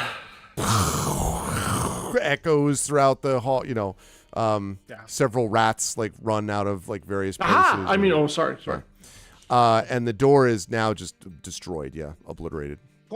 I enter the room as very calmly, as if no large-scale tragedy has occurred in this hallway at all. Okay. God. You are now inside. Anton didn't hear a You thing. didn't hear a thing. Hey, you're like, oh, that's good coffee. Yeah, exactly. I'm like, oh, I appreciate that. Okay. This is chicory. I actually think I would like Nisiana and Merime to make perception checks for me, please. Really? Do they really need that? Okay, never mind. I'm currently explaining the In poison fact, no. glasses and bottles to Merime. To Merime. Yeah, go ahead, Ron. While this is, I'm actually going to, because the mind link is still up, right? As long as we're within 170. I don't think you are at this point. Like, You know what? I'm going to believe in myself. Okay. Yeah, believe in yourself. I got 15. I got +1 for sleight of hand. Okay. I got 14. Wait, Maybe for we're sleight of talking- hand? Not sleight of hand. Sorry, for jack of all trades. I was like, I'm pickpocketing myself and give myself more perception. I mean, really, I'm very much focused on this. Wait, there was 2 glasses and a bottle, Yeah. and they were poisoned and Yeah. the I don't think different- either of you really hear this actually. We're very involved, and we're looking at the bottle too, and Yeah. we're like, as we're walking, like, yeah. So so Rowan, I'm sorry, you were just about to say something about like. No, in yeah, fact, I you was said- good. I was gonna say I was gonna use a message to tell Merime, if you hear a loud sound, that was me. Okay. Yeah, I don't think you're in range, but they don't notice it anyway. So you and Alarian walk through this ruined room. Now, to be clear, you would so. All right, I'm deeply sorry for what I'm about to do. I just but imagine not really. them hearing it, Yeah. like at the other end of the building, then hearing this thing, and one of the two of them going, "Rowan," and it's like, "Why do you presume it was me?" Why do you assume it's me? Yeah, exactly. Slam. I was thinking about Jen's cats. Damn it! No, but when you step through the door, It's fine. I die. you don't die. I was really Yet. tempted to do. I won't do this because I already I had the turned to trap the door. left, Blagoth kiss. I was not Blagothkis. I was very tempted to have you step into the room of Nisiana Di Jarasco, whose room you just obliterated. I was so tempted, but I'm like, no, Nisiana wouldn't I trap have the to door to know her own better. room. Oh God, it would have been great, but no, I her can't do that. sister would trap No, it I for can't her. do that. I can't do that. She wouldn't do that. No, this is in fact Duraz de Jarasco's room, and when you step into it, Rowan, you notice a few things. First of all, the smoke The and man's wisps of sleeping on the smoke bed. and like the shards of wood everywhere. Right. There is basically just there's not a lot in this room that's obvious anyway. God. There is a bed, there is a cupboard, there is what looks like some kind of a footlocker or something at the foot of the bed. And a small, apparently empty desk except for one candle, which is currently unlit. Rowan, I would... Well, no, I won't. That's as much as you would see from here, I would say. Okay. How was the? Would it be obvious to me that the candle was lit anytime after this morning? Like, is it still warmer than it is it still like longer than it would have been? I'm sure you know what I mean. Yes, I do. But yes. The candle is ice cold, Rowan. It was definitely not lit recently. And in fact, now, because you asked that, I will ask you to make an investigation check for me as you go over there. Okay. Does your observant help with that? It's just +5 to passive wisdom or passive investigation. Okay. This is active investigation. So yeah, I guess.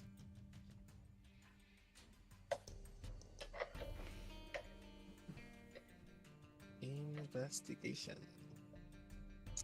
I am going to which one is for me again? Right, yes, I am going to Tides of Chaos, which means I owe you a wild magic thing. Okay.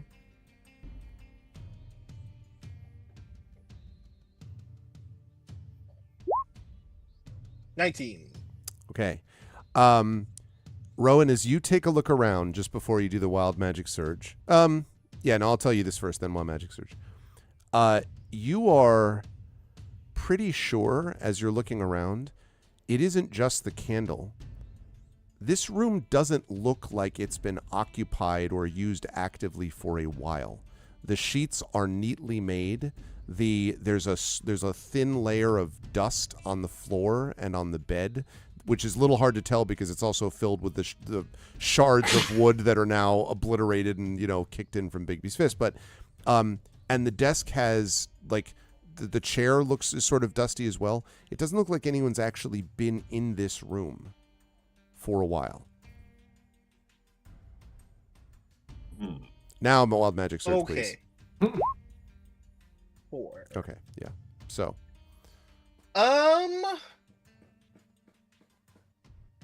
So that tells me not only no one's slept in this room, no one's actually written anything in this room, etc., but also all of the, I can presume as a result that any locked cabinet or drawer has not been opened since this room was made available for Diraz to use this room. Well, it's you don't know about that part of it, but at the very least, it doesn't seem likely that the cabinet or anything else has been touched for a while. By the way, thank you, Shadow Mage, for the tier 2 sub. Thank you so much. Okay. So yeah, you reach for the footlocker. okay, you're able to open that with no problem. It's not locked. In it, you can see some folded over cloaks. And like sort of like one or two cloaks, and there's also a couple of like simple robes and stuff like that that you see in here as well. Are these the property of the house or of Diraz? No, it looks like they're about halfling sized, which might suggest that they were more Diraz's property. It doesn't have any like "Hi, my name is Diraz" on it, but it does seem to be the size of what a halfling would be wearing. Nothing unusual besides that, though. They look to be just sort of simple clothes, not obviously magical. Cool. Are there any locked, any other like locked drawers or cabinets in this room? None of them are locked. As you open them, you see a couple of simple things. There are a set of there's a set of sort of slippers in one of the drawers. There are a pair of what look like thick wool socks in another one of the drawers. And in the desk, there is what looks like a quill and an inkwell. And the inkwell, the ink has dried out completely inside this thing. Cool. Noted. So it's not stoppered? It is not stoppered. I'm sorry, was that it does look, by the way, that it was used at some point, but not for a long time. That was on the desk or in the chest? It was inside the drawer of the desk, which was not locked.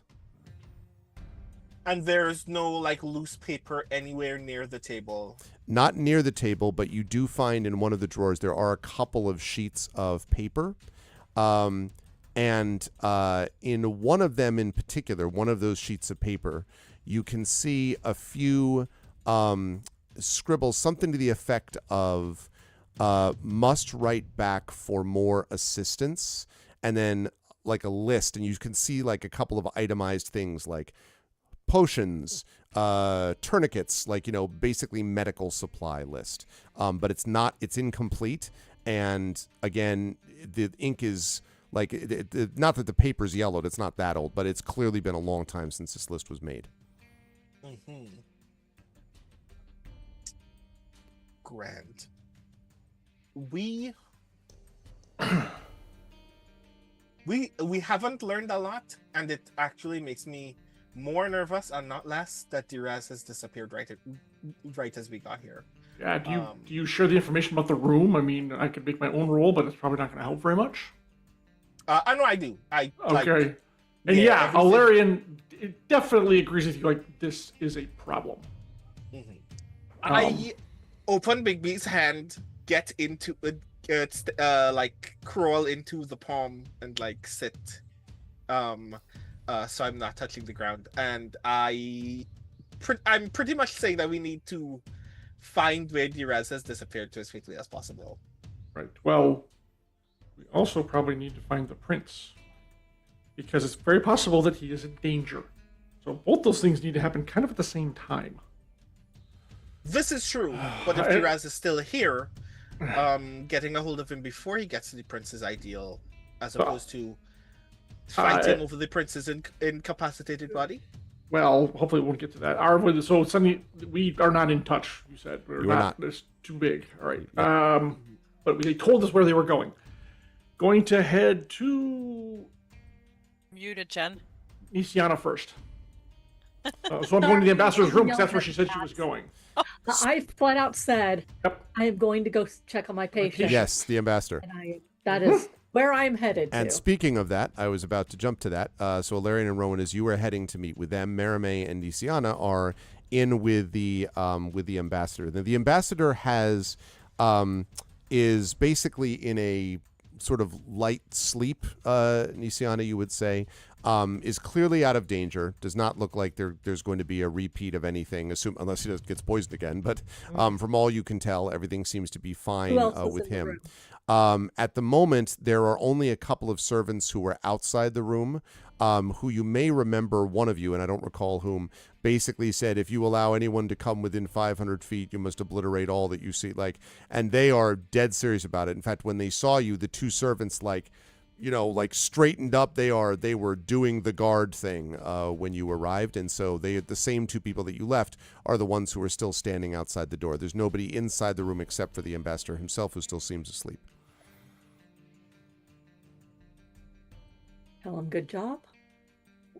Your vigilance is warranted. No one but my group comes in. Oh, yes, of course. Any other healers? The seneschal is allowed, but it's really important. And then say thank you and go inside. I'm going to wake the ambassador up. Okay. Smack. Why won't you wake up? Okay. So when you wake the ambassador, he's still very groggy. Obviously, you know this is what happens after resurrection spells. He's like, you know the drill. He's like, and he kind of like, Nisiana. Yes, what? Ambassador. Yes. I need you to very woozy. What? He's very woozy. Go ahead. I need you to confirm some stuff for me. It's really important. All right. What's the last couple of things you remember? I remember there was the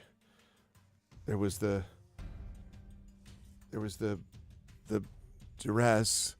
Mm-hmm. First there was came from the lanterns right to talk, and then Duraz came and drank the wine, and then Duraz was angry and left in a fury, and then I remember I was writing some things I needed to convey to the king before bed, and then pain, and he kind of looks up. Next I remember was you looking at me. Okay. Through the mind link, Mary May, see if you can find what he was writing.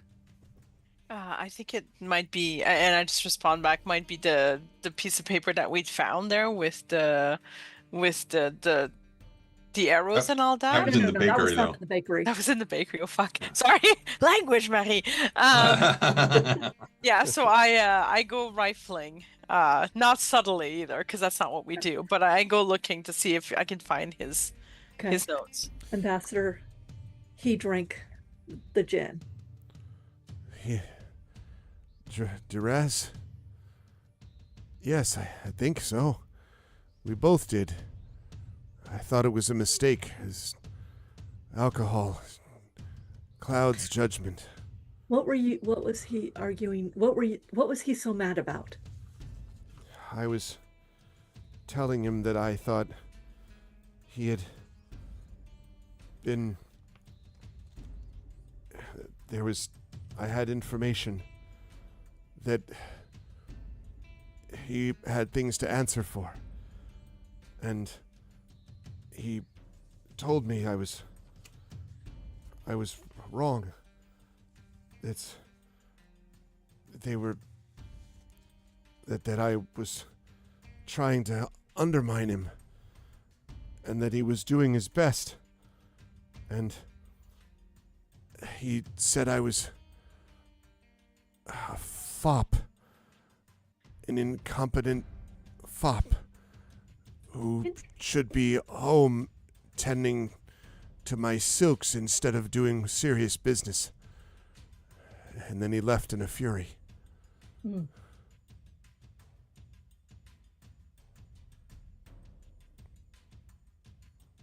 The poison, Ambassador. Both of you drank it. I didn't know it was poison, but we both drank the gin. Yes. He didn't die. He didn't die. So he says then I know I'm taxing you. Herville was right then. Herville said the Dark Lantern told me. Did you find Herville? Herville could tell you. He told me that Jarasco was not to be trusted and... Ambassador. Yes. Herville is dead. Dead? Something monstrous killed him. There is only a piece of... Actually, who has the piece of paper? Was that me or was that... Pretty sure I thought I picked it up and handed it to you. Okay. Yeah, I think you might have had it, Nissan. Okay. Mm-hmm. Then I will dig it out and I'm going to be... Can you focus on this? And I will show him the piece of paper. We found this... He was kind of like... I know. You know, I'm sorry. It's a really important. and he kind of like... the banners... Tavern closed down. The farm is... Sightings the... Lemon Grove, Herville said. Lemon Grove Farm. Sighting of what? It's the things, something shadows, he said. The famine happened after the farms weren't producing food. Okay. And then he points last of all at the name Commissioner Gebler, and he says he's a manager of the town, runs the day-to-day. He haven't heard much from him lately. Duraz didn't like him, I think. Duraz doesn't seem to like anything, buddy. He's said he wanted to help and everyone got in his way and he was trying to and he just like hits the ground and starts snoring again. Like, okay. Well, I'll do a quick check over and make sure, like, do I need to do He seems like he's just returned, like he's just getting the usual, like, I just came back from the dead, I'm going to need a minute rest. Yes. Yeah. I mean, I suppose I could actually do a major restoration. Knackered. Greater restoration on him. At this point, I would say Rowan and Ilarion arrive. Not Tanton, who's still nursing his third cup of coffee. Okay. All right. Well, he should actually rest. That coffee. Well, we haven't gotten to the point that I can't tell if Okay, the Raz is You are roboting out. Suddenly, Ilarion has gone rogue. And Yes. You're roboting, Mr. Robot. Oh, now you froze. Yeah. You're frozen. You're frozen, but now you're better. Now you're There back. you are. Okay. Okay. So what did you say, Jen? I can't something. I can't tell if Duraz is actually Duraz, because by all accounts he should be dead. But based on what little we've seen, he's not competent enough to heal himself unless someone handed him the antidote to Midnight's Tears. Or is it being that naturally regenerates? We have a pretty good suspicion Duraz is not Duraz, and I fill you in about what we found in the room, including its untouched state. In that case, I need to make a quick sending. Yep, and we need to start finding Duraz and the prince immediately. Okay. I need a moment to think while you guys... Did I find the any notes from Dr. Prince was preparing for the... You do not, Merime, no. That's the only thing that's there is the Brayland Ledger, which is that newspaper that you saw before that you left in the room. You actually didn't know this, but it was just the front page of a newspaper, but not anything else. No, you do not see any writings, nor in fact do you even see a quill to write with there. Oh, suspicious indeed. Mermaid, do you have... You're not really much in the way of detection spells, right? Do you want me to blow up a a wall, I can do that. But Hey, now, let me define what detection means. Not destruction. I misheard. Wait, you said destruction again, right? No, Share so many letters in common here. I know. They're practically the same. Look, they're practically the same word. Let's get real. No, Mérimée likes stabbing more than detecting. Marie loves a good detection, but however, I am playing Mérimée and not Marie. And Rowan, I assume you're kind of the same way, unless you have unsuspected hidden depths. I am True as you sight, are- or something like I am, that. as you are perfectly consciously aware, very, very shallow. And a complete vessel of destruction. I'm very aware. Yes. Freeze frame. I am- Cut to commercial. I am capable of large-scale acts of perfect and unassailable violence, but beyond that, I cannot help you. You are truly the glass hammer of our group. Yes, absolutely. All right, Arv, help me out again. This is a castle. No, I thought it was a manor house. Not really. They call it a castle. A but it's castle's really a little mansion. unfortunate. It really is a manor house, yeah. But Thank you. I guess my Okay. point is it's much more significant than any other house in New Zealand. Sure. Oh yeah. Now this is the standard it's not any kind of a keep with like built in a square with an open space. It's a house. It's just your general house, 4 walls, big walls, long walls, and a Well, roof, right? yes and no. There is a pretty sizable a garden basically. Like it's almost, think of it as like an Italian villa. That might be a good way to describe it. And so it's got this So it does have an open inner- garden area that's in the inside. center. Yes, that's right. Well, it's open to the Oh, above. that's yeah. perfect. Okay. Sounds nice. I'm gonna start searching for him, and then, I can find out when I get above. I'm gonna start searching for him to see if he's on the grounds.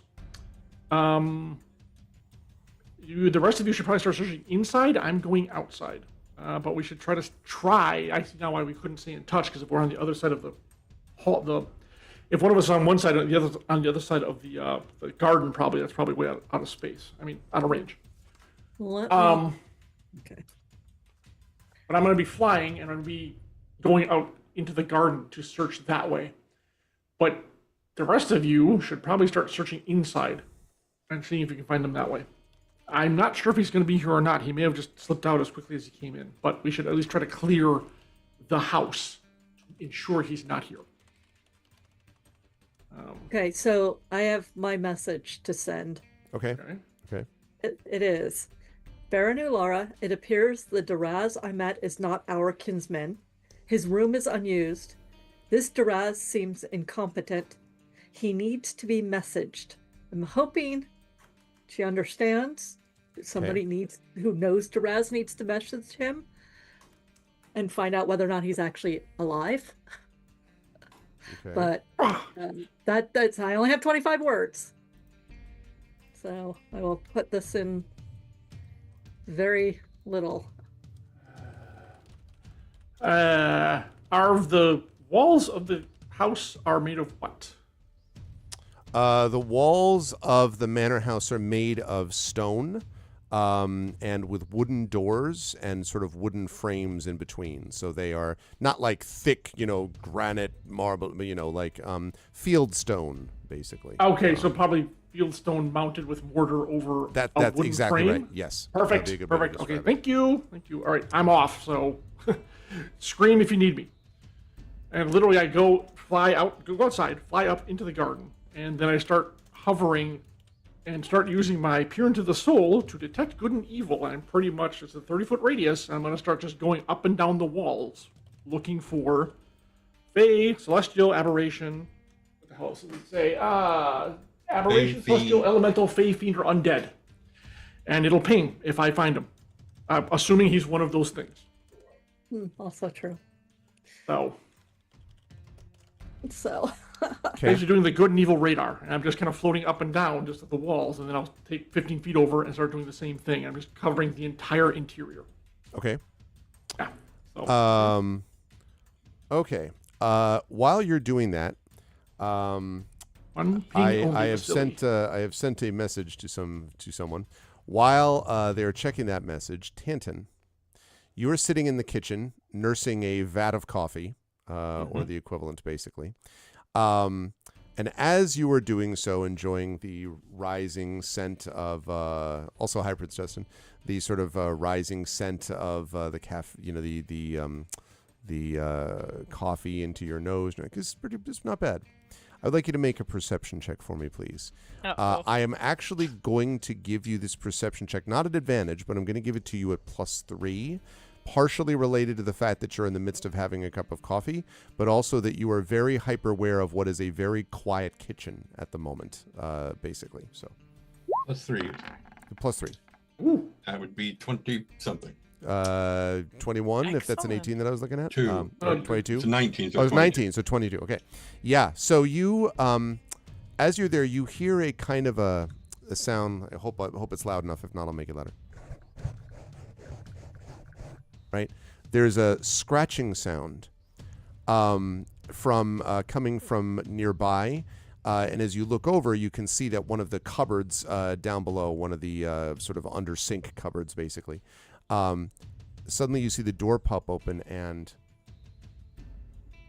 a rat nose sort of pokes out and sniffs, and then comes out. Tanton, as you watch, at first you're like, "Did I fall asleep again?" But the rat looks around, turns back to the cabinet door, lifts up on its hind legs, closes the cupboard door, then goes, and looking around it, not very much like a rat, honestly, crawls towards the end of the little passageway between the sink and the cabinets, and then takes a left. So it's not going fast, but it's kind of looking head back. Clearly did not notice you. Huh. Okay. How far away is it? When it comes out of the cabinet, 10 feet. And by the time it gets to the end of that passageway, maybe 20 feet, 15, 20. Okay. And you're alone in the kitchen, just you and the coffee and this thing. Right. So as quickly and quietly as I can, and probably about halfway done with this particular cup, going to mage hand and slam that thing down on top of the rat. Okay. Try to cage it. Okay. Because that's within the 30-foot range. It is within the 30-foot range. I'm just trying to think about whether mage hand is able to imprison, like... Not for long, but it'd be long enough for me to get fair, up and move. Fair. That's fair. Yes. Okay, good. So, yes. So, and you hear this, squeak. I can't do that, imagine a rat squeak. And then... I've heard it many times. And then you come over to it, and you can see it is indeed, like, squirming and scrambling, like trying to, get away, scrabbling. Okay. So Tanton puts his foot on top of the thing so it can't demonstrate some, super ratman strength. And he's like, "Be quiet. What are you doing here?" And it kind of looks at you.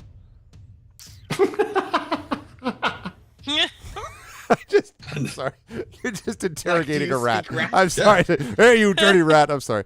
So anyway, so you and it just does this like. And the Tanton's crossbow comes up and a bolt just appears on the bridge, and he's like, "I will not ask again." And so the rat looks at you, and it's kind of like, you kind of have flipped it around, I assume. So now it's like on its back, right?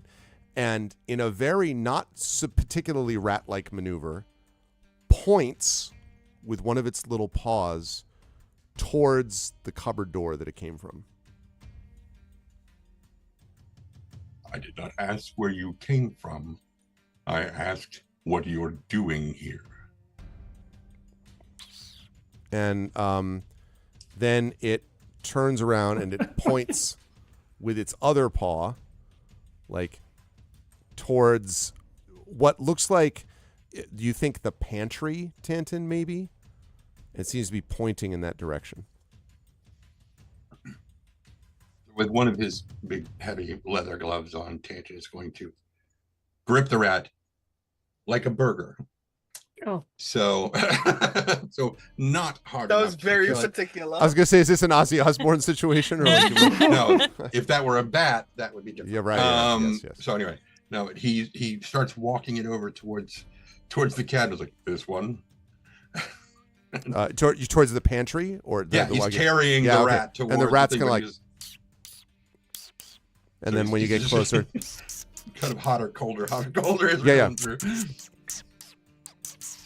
So he'll open the cabinet. yeah, and inside the cabinet, you can see, you know, a great array of like, you know, sort a of wall of swarm of rats. Which yeah, collapse exactly. on top of your face. No, dried, like little, looks like dried meats. You see some like bundles of herbs and so on, and a massive cheese wheel that is on the third shelf, you would say. And you can see that there are already a bunch of nibble marks inside the cheese wheel, and like around the cheese wheel. Mm.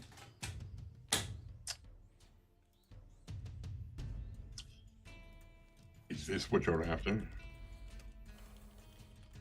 And the rat seems to be doing the universal rat sign for yes in squeak. Yeah. Almost Scooby-Doo levels. Yeah, Yeah. got it. And so Tangent reaches over and breaks off a piece.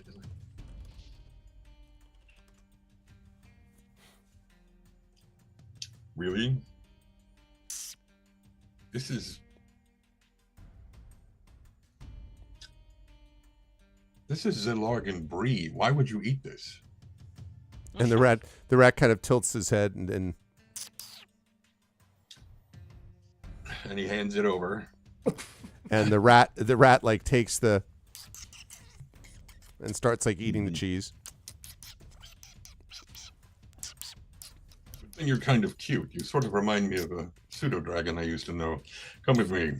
And And that's how Tantan got his rat familiar. or rabies. One of the two. Why not both? That guy's familiar. I don't know. I can talk to the rat if you bring it my way. That's he's heading back. He's like, okay, this between the coffee and of course, since he had like maybe a third of a cauldron of coffee left. Yeah. When he slammed it down, this rat is soaked in coffee. Yeah. You know, so yeah, he definitely starts heading back to the main group. All right. And let's see. Rowan, in the meantime, do you want to mention, you don't have to, but you want to mention this thing? Right. So regarding the thing, Yeah.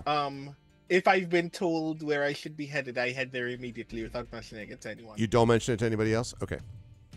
So, Rowan, so Merime and Alarian and Nisiana are, well, Larian is flying above, looking for in the house. In the or house, yes. In the yard, yeah. in the yard. Merime and Nisiana are looking as well. Now, Merime and Nisiana, how are you doing your looking? Like, how are you? Yeah. My character was actually sending, so she didn't really know. She's like, "What are we doing? Why are we doing? What are we doing?" Oh, okay. If Rowan takes off, I'm just kind of standing there keeping watch on everything. But if Rowan takes off, I would probably just ping and say, "Hey, where you going? Where you off to? Hey, buddy." I am going to check on a thing with one of the other staff members from this building. I'm hoping that it is useful, but I wasn't going to bother anyone in the event that it wasn't. Okay.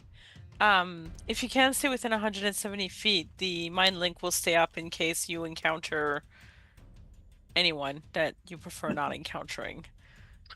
Oh, right, now I remember who this is. Yeah, okay, good. I was gonna say, I was like, Grand. I was like, so many things have happened. Yeah. And I remember. Yeah, okay. Right. Right, I'm going to reiterate. I'm actually leaving the building to check on something else, in fact.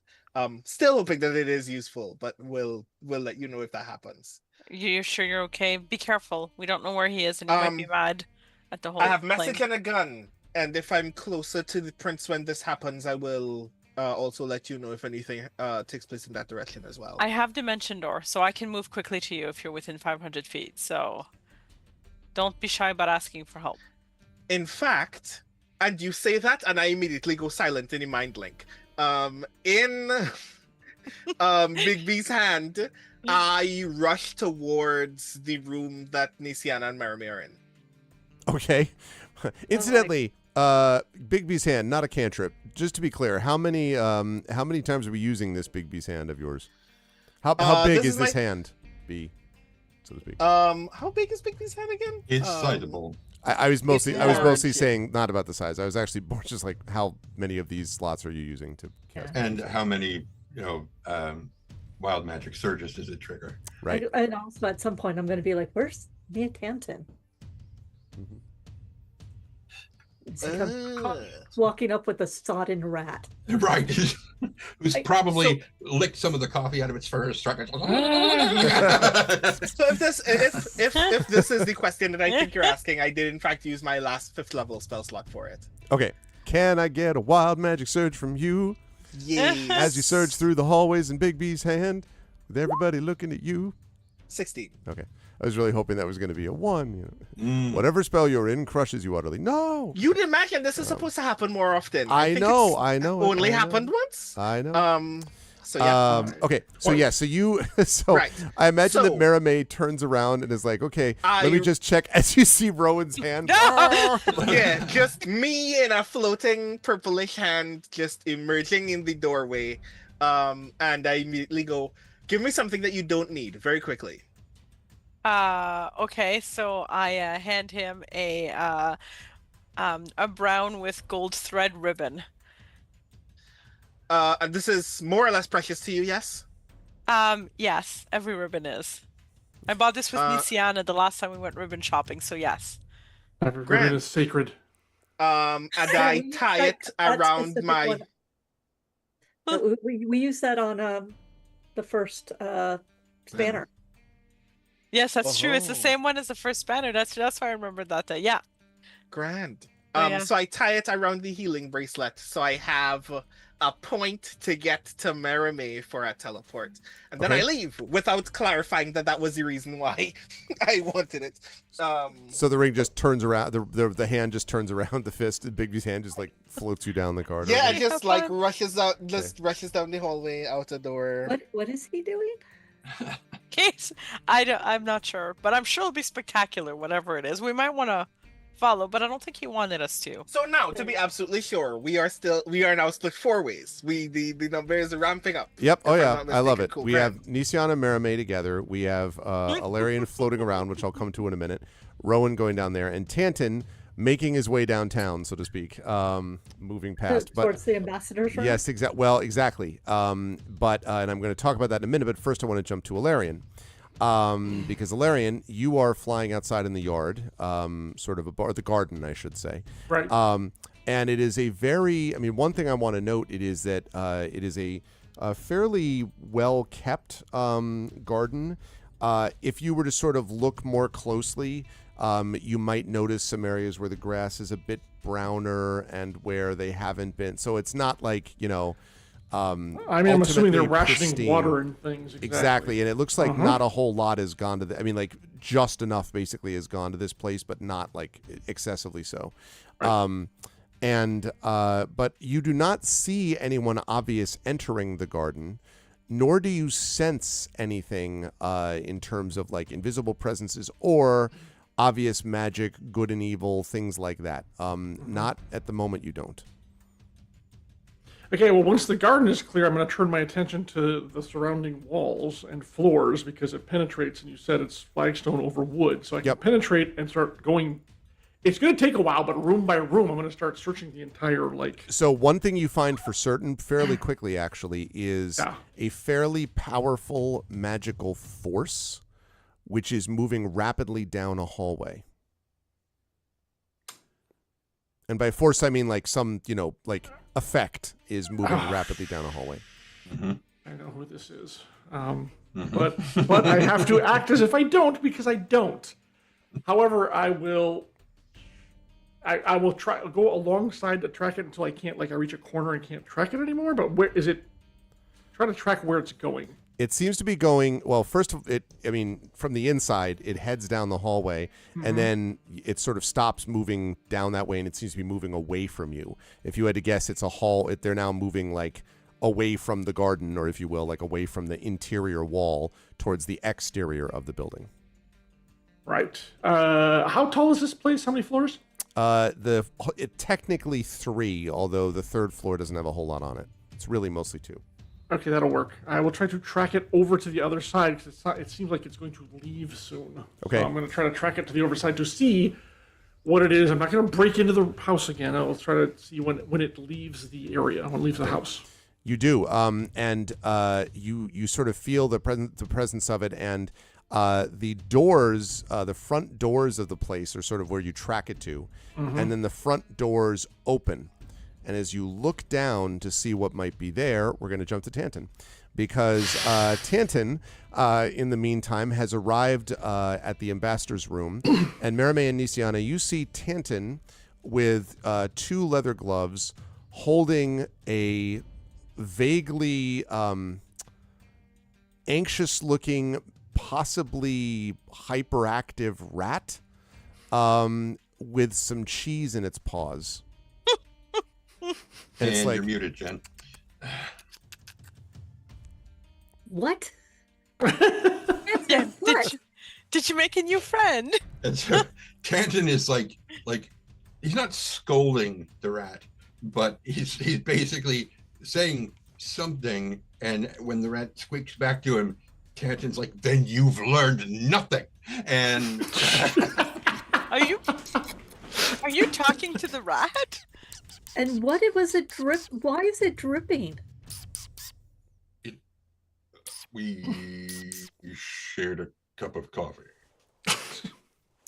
I mean, that makes sense. That does make sense. Prestidigitation clean, said rat. okay, when you prestidigitate the clean rat, it just and like you see what you see is an explosion of what looks like a dark liquid, and there's a very strong smell of coffee, Nisiana, as it You weren't kidding about sharing a cup of coffee. Why do you have a rat? And why does he look kind of intelligent? He was in the kitchen. I'm gonna poke the rat. Hey, are you okay, little buddy? You hear back. So even, because I can understand him if with the mind meld. Oh, can you really? All right, I'm gonna I have to stop. can, I'm gonna have to stop yeah. thinking. In the mind link, what you hear is this. I'm not gonna make you do it. Cheese run road, cheese run road, cheese run road, cheese run road, road run, cheese road, run, cheese road, run, cheese run road, cheese run road, cheese run road, cheese run road, road run, cheese road, run, cheese road, run, cheese road, run, cheese. Okay, stop. Cheese road, Take a deep breath. Take a deep breath. Take a deep breath. And what you all hear outside. Okay, I think you shouldn't have given this coffee if you wanted me to get anything out of it, because right now it's very hyper. Very hyper. Give it to him. Strictly speaking, I did. The coffee was in my cup, and I put the cup over the rat, so he only got some of the coffee because he was grooming himself on the way over. Cheese is good, cheese is good. Run, run, run, run, run, run. Cheese is good, cheese is good. Run, run, run, run, run, road, road, run, road, road, road, run, run, road, road, run. Cheese is good. Why? Can you de-anxiousify this thing, Nisiana, somehow, so I can try to communicate with him a little bit more, or her, or I haven't checked them. I don't want to misgender a rat. It's pretty hard to, honestly. That's what I mean. No. No. Cheese and running, road, road, run, cheese and running, road, road, road, road, road. Why is this holding me? Cheese, run, road, cheese, run, road, run, cheese. Do you want him to let you go? You can answer some questions and he'll let you go. If I have some cheese, run, road, run, cheese, run, road, roading, running back to my home with the cheese, running with Where's cheese, your home? cheese. Building with wood and not any cheese, like there is here cheese. Cheese, run, road, cheese. Where do you come from? I come from the building that doesn't have cheese. Cheese, cheese, cheese, cheese, cheese, run road. He came here to steal cheese because there's no cheese in his building. No cheese, So- cheese, cheese, but there's cheese here. Thank you for giving me cheese, even though this guy is scary. Run road, cheese, run road. He thinks you're scary. Apparently, the coffee's doing something to his little brain. It does something to almost everyone's little brain, yes. Why? Okay, there's got to be. Why did you do this to the rat? Well, he crawled out of a cabinet, was looking surprisingly intelligent for a rat. Suspiciously so, one might say. And I was following him and captured him. And then he indicated that he wanted to go to the cupboard. So we went to the cupboard. And then he indicated that he wanted the cheese. So it wasn't very good cheese. In fact, it was terrible brie. It's just Zillargan. They don't make good brie. Like You in wanna the go- cheese, cheese, cheese. This is good cheese. Run road, think cheese. you might be very tired, Mia Tanton. Oh, I know that. Feeling really good and a little bit excited. Cheese, cheese. Where's the cheese? Run I'm road, gonna cheese. ping the rat again and say, "Do you have a name? What's your name?" And there's a long pause, and then rat, cheese run road, as a cheese run road. I'm a rat, cheese run road. I know that because they call me that. Cheese run road, cheese, cheese. Why did you close the door after you? I'll repeat what Tantan said. Don't want to get found out because they'll get in trouble. Cheese run road. Who's gonna road get and in cheese. trouble? All my brothers and my sisters and all of the rats Where that are don't have they? cheese. They're back at the building that doesn't have cheese. Run road, run cheese. Why are they hiding there? Because everyone will try to hurt them by slamming them to the ground and picking them up and holding them with whatever I'm being held with. Cheese run road, run cheese run Can road. you're yeah. Okay. And the outside. I am. Is there anything specific you want me to ask this rat, Tantan? I'm gonna hear this little thing squeaking in my head for days now. Is there any question that you would any sign of intelligence I should seek for you here? More cheese, cheese, cheese, cheese, cheese, cheese, running cheese. He wants cheese. He wants to bring some back to his brothers and sisters, which are also hiding in the building without cheese. There's Well, we know definitely the building. We know it's called what the hell is it called? It's called the Tattered banner? Tattered Banner. Yeah, tattered banner. Yeah, I mean we can. Is he? I don't know why they're hiding. They're hiding because they don't want to get squished, which Well, is yeah. smart. Why are they here? Yeah, I'll nod to Nisiana and I'll ask, like, why are you here? Like, you must have come from somewhere before the building with no cheese. And as soon as she asks that, immediately Tanton formulates what he thinks the rat's answer is going to be, which is cheese, cheese, cheese. Because there's cheese in this building and there isn't in the other one. Yeah. Maybe starting he to says- hum along with the cheese. Marimay, though, when you do ask that, he says, cheese run road, heard the music, cheese run road, and we showed up with the music, cheese run road, road, cheese, and the music is cheese with running and roads, runny cheese, runny cheese. Where did the music come from? Who did the music? Pied Piper bullshit. I heard That's the sound, sounded like cheese run road. So somebody, and did you go through something like magical light portal, something like that? You don't know what I'm talking about. Like, was there a big light and then you ended up in the place with no cheese? Place with no cheese, running cheese and running road. It may take some moment to settle, and I relayed the information. He heard they heard music, a song, and they followed it, They and got that's how they ended up. So, Summoned. the rats are not from here; they were brought here. Tanton reaches into a pouch where he's got some hardtack. cheese? No. not good for rats to only eat cheese anyway. So he basically breaks off a piece of hardtack. Oh, and in your mind, where you hear like, because he eats it and chewy meat, cheese, mooey, chewy meat, cheese, meat, cheese, chewy meat, cheese, run Okay, road, that cheese, was- chewy yeah. cheese, chewy cheese meat, cheese, road, chewy. Okay, that was a hit. Kind of puts his hands over the rat's head to kind of cover his ears. Like, can you calm emotions? Yeah, me? Yes. No, I wish I could. Give me more of that chewy meat. I don't. I can barely calm my own, but this is kind of. Do you have some cheese? I'm getting a little bit hungry for cheese. Cheese. I want a snack now. A person who assassinated the ambassador and is driving a wedge between Braylon and Nusir. Do you want me to try to explain that to the rat? Because I gotta No, tell you. I do not. Okay, I was just checking because I wasn't sure. I think we've let Rowan run off to wherever the hell he's going and set things on fire, I'm sure. And Alarian is off somewhere, floating. Probably I told you what I was doing. All Remember, good. I was sending. I wasn't paying attention. So. Fair. I let her know. I let you know. No, he's just looking for good and evil, and probably more evil than good. Okay. He's floating around. He'll be back. I don't know where Rowan went, but Rowan is going to Rowan regardless. Oh my God! Can you let the rat go?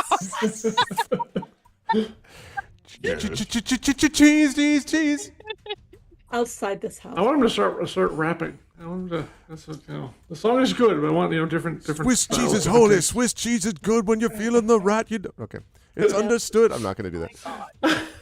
Okay, so we know where to go. We know they've been summoned. We know that Duraz doesn't appear to have actually been here. At least the person we met is not him. Or at least that appears to be what it is. I'm waiting for my Baron to get back to me. Oh, you don't know that. Oh, wait, I was gonna say we're back in the ambassador's room, right? No, we're outside the ambassador's room. Okay, well, right. So we're not at Duraz's room. No one's at Duraz's room. We got told by Alarian told you about Duraz. Do you want to look at his room? I'm sure the servants have decided to go in there and clean up. Or not. They hadn't before. It was locked. Locked. But the servant that entered this room to find the ambassador to come and get you. Oh, I would have told you. I would have told you guys it was locked and trapped. I am certain that he was. Actually, the trapped part is concerning because a servant would have at some point at least knocked and checked the door. Not to mention cleaned the room. That was the reason why they were going into this room. Why would they not have gone to Duraz's room? It's entirely possible that Duraz said, I will take care of my own room. Please don't trouble yourself. That is something. He's just bopping beside you. You noticed that you have a very clean mat that I'm hoping you're going to put down soon outside. Outside. Well, I could strap him to a bolt. Cheese. Shoot him towards the cheese. Well, I mean, to be fair, they would survive, but I'm not certain the creature would like it.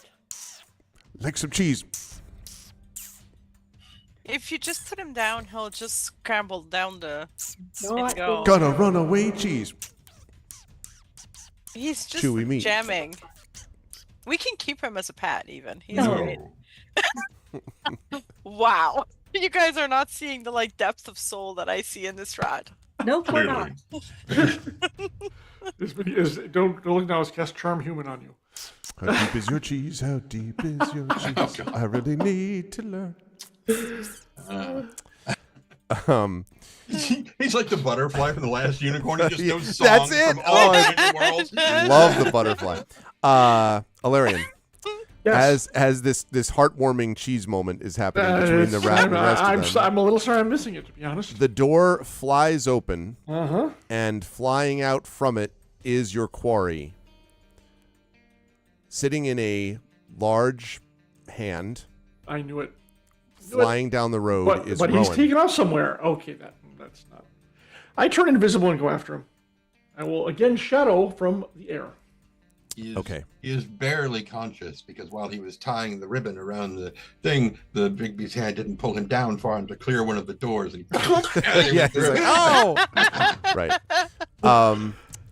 All right, Rowan. Where the hell is he going? And I guess I'm going to find out. Rowan, you head down to the place that you were told to find. And Alarian, this is good because we can do this from your perspective. Mm-hmm. As we follow along, Alarian, you see him sort of shifting through the streets. And I should mention that as you're going along here, you can see still, now again, a lot of this is much improved since you came here. People that you fed, people that you healed, so it's doing a lot better than they were, and a lot more of them that are clean, because they keep running up to the thing that Tanton made and getting clean, so a lot better than it was. That said, though, there's still sort of the signs of everything being run down in New Seer everywhere. And you arrive, Alarian, you see Rowan arrive at a boarded up place, and there is a painted wooden sign that portrays a warforged holding a ragged banner aloft outside. This must be the one that's known I as think even I can put this together. as the tattered banner. And Rowan, as you come up to it, you can see sort of just like as you get out of the hand, because I assume you do at some point, you can see someone across the street from it in an alleyway, and you hear kind of a psst. And now all I can imagine is Rowan getting out of the hand and putting a set of reins over it. Yeah, it's like, you stay here. Pat, you stay here, Betsy. But yeah, Instead of neighing, it just curls its fingers and then uncurls. Yeah, exactly. Whoa, easy there. Okay, no. So you hear a psst from behind you, Rowan, from across the street from the tattered banner. I turn around, reminded that I'm observant. Yep. Right. That's right. This is why you're not surprised by. You see. It's like, want some BTL? No, I don't. You see, exactly. No, you see. Across the streams. You see Karenna crouched behind a barrel on the other side of the street, and she kind of gestures you over. Who is that again? I'm not sure if Rowan mentioned this to all of you. Did you, Rowan? I don't remember if you would have. Probably not. Maybe, but I don't remember. When it's this happened, fine if you did not. I'm just. Do I recognize when this person? happened? I was by someone. I think it was Nisiana, but I can't remember. Okay. I guess question. The question. Have I seen this person before? No, I don't think you have. Okay, that's fine. All good. And you see Rowan sort of hurry across to the barrel. I just I'm trying to make it look as inconspicuous as possible. Walk casual, but don't look like you're walking casual. Yeah. Yes, exactly. Now, Alarian, you cannot hear this conversation unless you want to swoop down very close, because they're like. So you just know that Rowan's talking to someone. This person. Is it quietly? Are they whispering? No, they're whispering. You'd have to get very close. Probably close enough Rowan might notice. Yeah, I know. He is, as we have noted, very perceptive. You popping? Gonna do. No, I'm just gonna observe from a distance. It's fine. I can always brace him about it later if I must.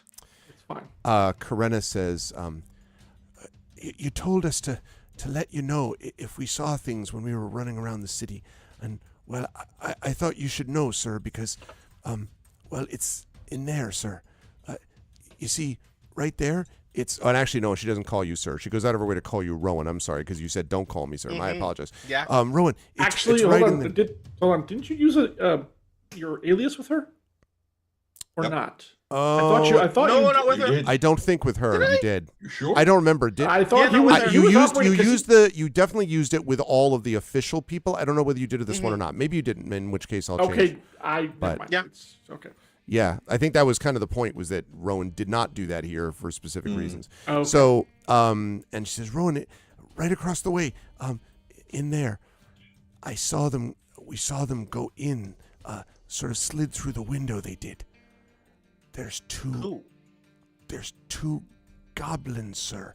2 goblins. And that's not the best part of it.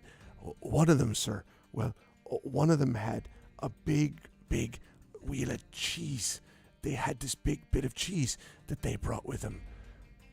And there was something else. You got to come close, sir. I didn't want you to do it until you were here. But here, Rowan. And she like kind of half crouches, half, makes her way swiftly across the street to next to one of the basement windows. I follow. Okay, and the Tattered Banner, by the way, completely boarded up, incidentally. Like, it's clearly not open officially. Mm-hmm. As you get to the basement window, Rowan, and Alarian, you see Rowan, like, Can I do something while they're moving? I stay above them? If you want, sure. I get down to like 25 feet, and I want to do Detect Good and Evil on her. Sure, you can do that. Okay. Clearly good. Okay. Not aberration. No, human. definitely not. Okay. Just checking. That suddenly raw demon. No. Were-rat, rattling. Exactly. She's very good at being a demon. No. Yeah. She goes over to the basement window and she says, and she crouches down low, Rowan. He says, "Here, sir." And as you kind of, not sir. I keep doing that. Sorry. With everyone else, they refer to as sir, but you went out of your way to not be referred to that. Rowan, down here. And as you lean down, you hear, coming from the basement,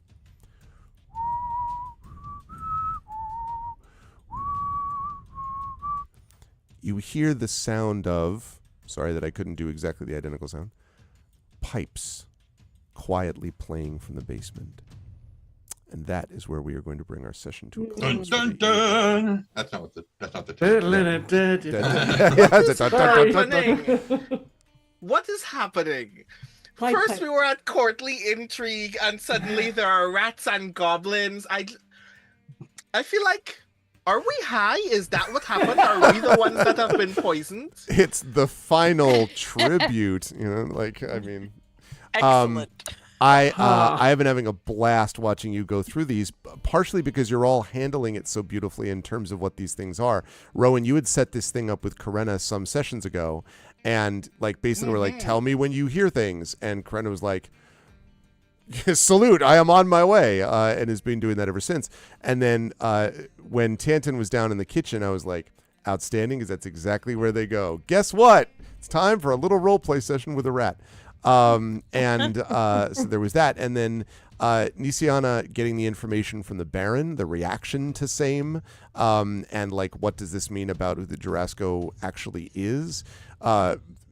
As I'll talk about when I get to it, I was dying with Marie with Mari's discussion with the rat is tremendous, and obviously Alarian trying to figure out what the hell is what is going on with this one.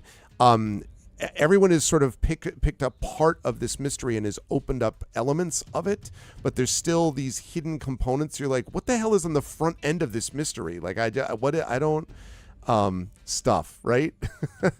So, go ahead, Brandon. You were gonna say, If we have parts of this mystery, then this mystery is either bigger than either of us could ever surmise, or we are to hazard more, for lack of kind of ways to put this, we are the least skillful detectives on Earth. no, not that. I don't know about that. Not sir. the latter. Not the latter. You are picking up elements of it, but there's a lot of scattered info that you're trying to put together. Lost. When this comes together, I'm gonna feel like my brain has expanded tenfold. It was a blast watching you folks go through this. I will start with John on the bottom right of the Ziggurat with Alarian. Good stuff today. It was, I think, definitely a good call for Alarian to get a sense of what was happening in this sort of surveillance thing. But I will admit to being vaguely, smugly pleased when you're like, detecting magic right now. I'm like, who's running right now being carried by a large Bigby's hand down a corridor? And I was like, that was fun. But also, the other thing is, of course, Larian trying to oh no. What did we lose? Marie's computer crash. Oh, no. Mhm. Okay. Now I was looking at it the entire time going, at least she froze, so she's still there, and then oops. Oh wow, I'm a cleric now. How'd this happen? Wow. Okay, Crazy I talk. will move you all. I'll move you all around, so Yeah. that won't be a problem. But anyway, Two-thirds of me has gone back to being a Larian. that will change this around. But very, very, very cool stuff, Alarian, trying to figure things out and I'm not saying quote as the sensible one, because I don't, it's not that everyone else is not being sensible, but in the sense that you are more sort of like, I've got to figure out practically what's happening, even though I don't actually know what the hell's going on right now. So there was a lot of that had to be figured out as you were going through this. So how did you feel about today's session, John? Where will the lovely folks find you next? Well, first I have a riddle for you. Okay. How does a wild magic sorcerer and a Starforged Aegis open a door? They punch through it as loudly as possible. Literally, yes. Yeah, which was hilarious. That was the whole thing. Oh yeah. My God. The Big B thing was very funny. Yeah. Oh well, they pick the lock, zap. Like, okay, that's not supposed to happen here. I'm pretty sure. And then him firing back, and literally, Eberron was standing by, just kind of watching this whole thing happen. Like, and then bribing the server, like, this guy does not need to be here. It was not to get in trouble. It was a thing. This was a lot of fun, and I'm not sure if I'm pretty sure me following him was a good thing now. So, which was going to happen regardless. I knew it was him as soon as you mentioned moving to the halls. I'm like, I know who that is. But Eberron didn't know until I saw him come out, of course. So, like, well, no, he cannot. He barely managed to stay out of trouble with Merime.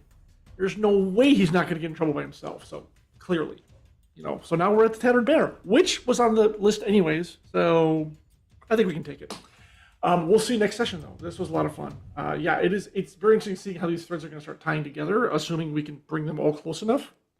Which we'll do in our own inimitable style. So people can see me pretty much here. I don't have anything until next month though. I will be at GameholeCon in Madison. It's a nifty, it's a smaller convention, but a lot of fun. Very cool. It's a good time. And hopefully I might see someone else from this group here. I don't know if plans have finally been finalized, but we'll see. Yes, I'll be in Madison next month, about 2/3 of the way through October. I think it's October 16th through the 20th or something like that. In the meantime, hopefully we'll get 2 sessions next month. One crosses their fingers. Cross their fingers. Yeah, exactly. And this has been awesome. So I can't wait. Of course, I don't know, Arv. I feel like we're stretching this mystery out a little bit, but maybe we're not. Maybe we're kind of right on track. I don't know. I can't tell. I literally can't tell. That's good that you can't tell, and I can't tell you. So it'll be up to decide how you all. We are going to do what we're going to do, and it is what it is. That's it. That's it. Rolling with the players. That's what I'm doing. Rolling with the players. But always a pleasure. Good stuff today, John. Also great stuff, Jen from Nisiana. Obviously, it was a good idea to go back and check with the ambassador. Would be the logical thing for Nisiana to do. Also, the fact that Nisiana sent the stuff to the Baron and got the whole, like, the hell does that mean? Like, very much the, like, I don't know. There's always the one person in your email chains that you'll send an email to, and they're like, this, and you're like, but I asked you, like, 3 things. Can you answer? Like, why do I have to ask for every individual thing? So there was a little bit of that. But again, the fact that there was, apparently, the Duraz Jarasco was sent here, and then you were like, but is this the real Duraz Jarasco? Like all that began to sort of enter the equation. So that was fun to see. And it is going to be interesting to see how Nisiana deals with having resurrected someone and dealing with that. They seem to be okay.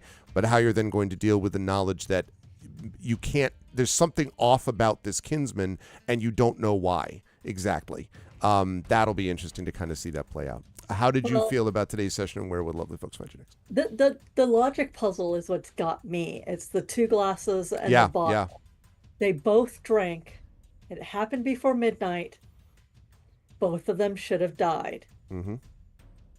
And if one didn't die because they had an antidote, they're the culprit.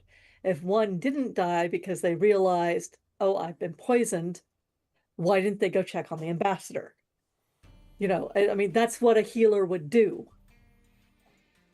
Yep. So that right there is like either Duraz is dead. I mean, Duraz is dead and he's been replaced. And with the new stuff that he hasn't been in his room. And me and Tantan's actually brought up the whole, why wasn't the room cleaned? And I'm like, that is actually a really good point, because even if I say I can clean it myself, servants still walk in there. So servants get forgetful. They will open doors. And if it's been trapped like that, that should have gone off a lot sooner. So also concerning and curious. I am interested in hearing what the Baron says back to me for my latest message, because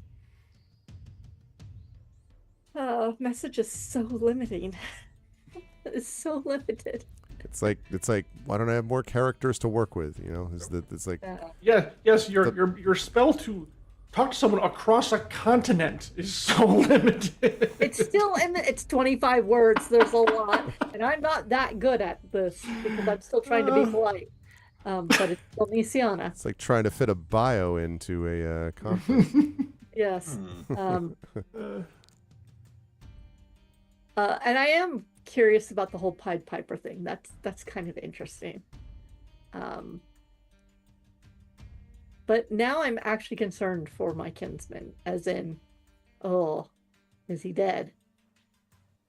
Hopefully, my Baron will know someone who knows someone who can actually message him and see if it gets through. Because now I don't think Duraz is my kinsman. Because he's just not acting right. So, where am I going to be? Where am I going to be? I think I'm going to be here. I'm not supposed to travel again for a while. And I don't think I have any other online interviews. I don't know. It's tomorrow's problem, honestly. If you want to keep up with me, sign up for my newsletter, get some free fiction, jenniferbrozek.com. I send out something once a month. And you get cat pictures. And yes, the cats were starting to fight as we were ending, so I had to basically shove them off one by one to separate them. Separate corners. All right. Well, Yes. I'm glad that they have been properly separated, and thanks, Jen. Yeah. I'm excited to see how things go next month. Brandon, great stuff from Rowan, as always too. I was the sort of from the initial here's how this is going to go to the later I'm going to punch through this door to the later thing about like I'm gonna go back and deal with this thing.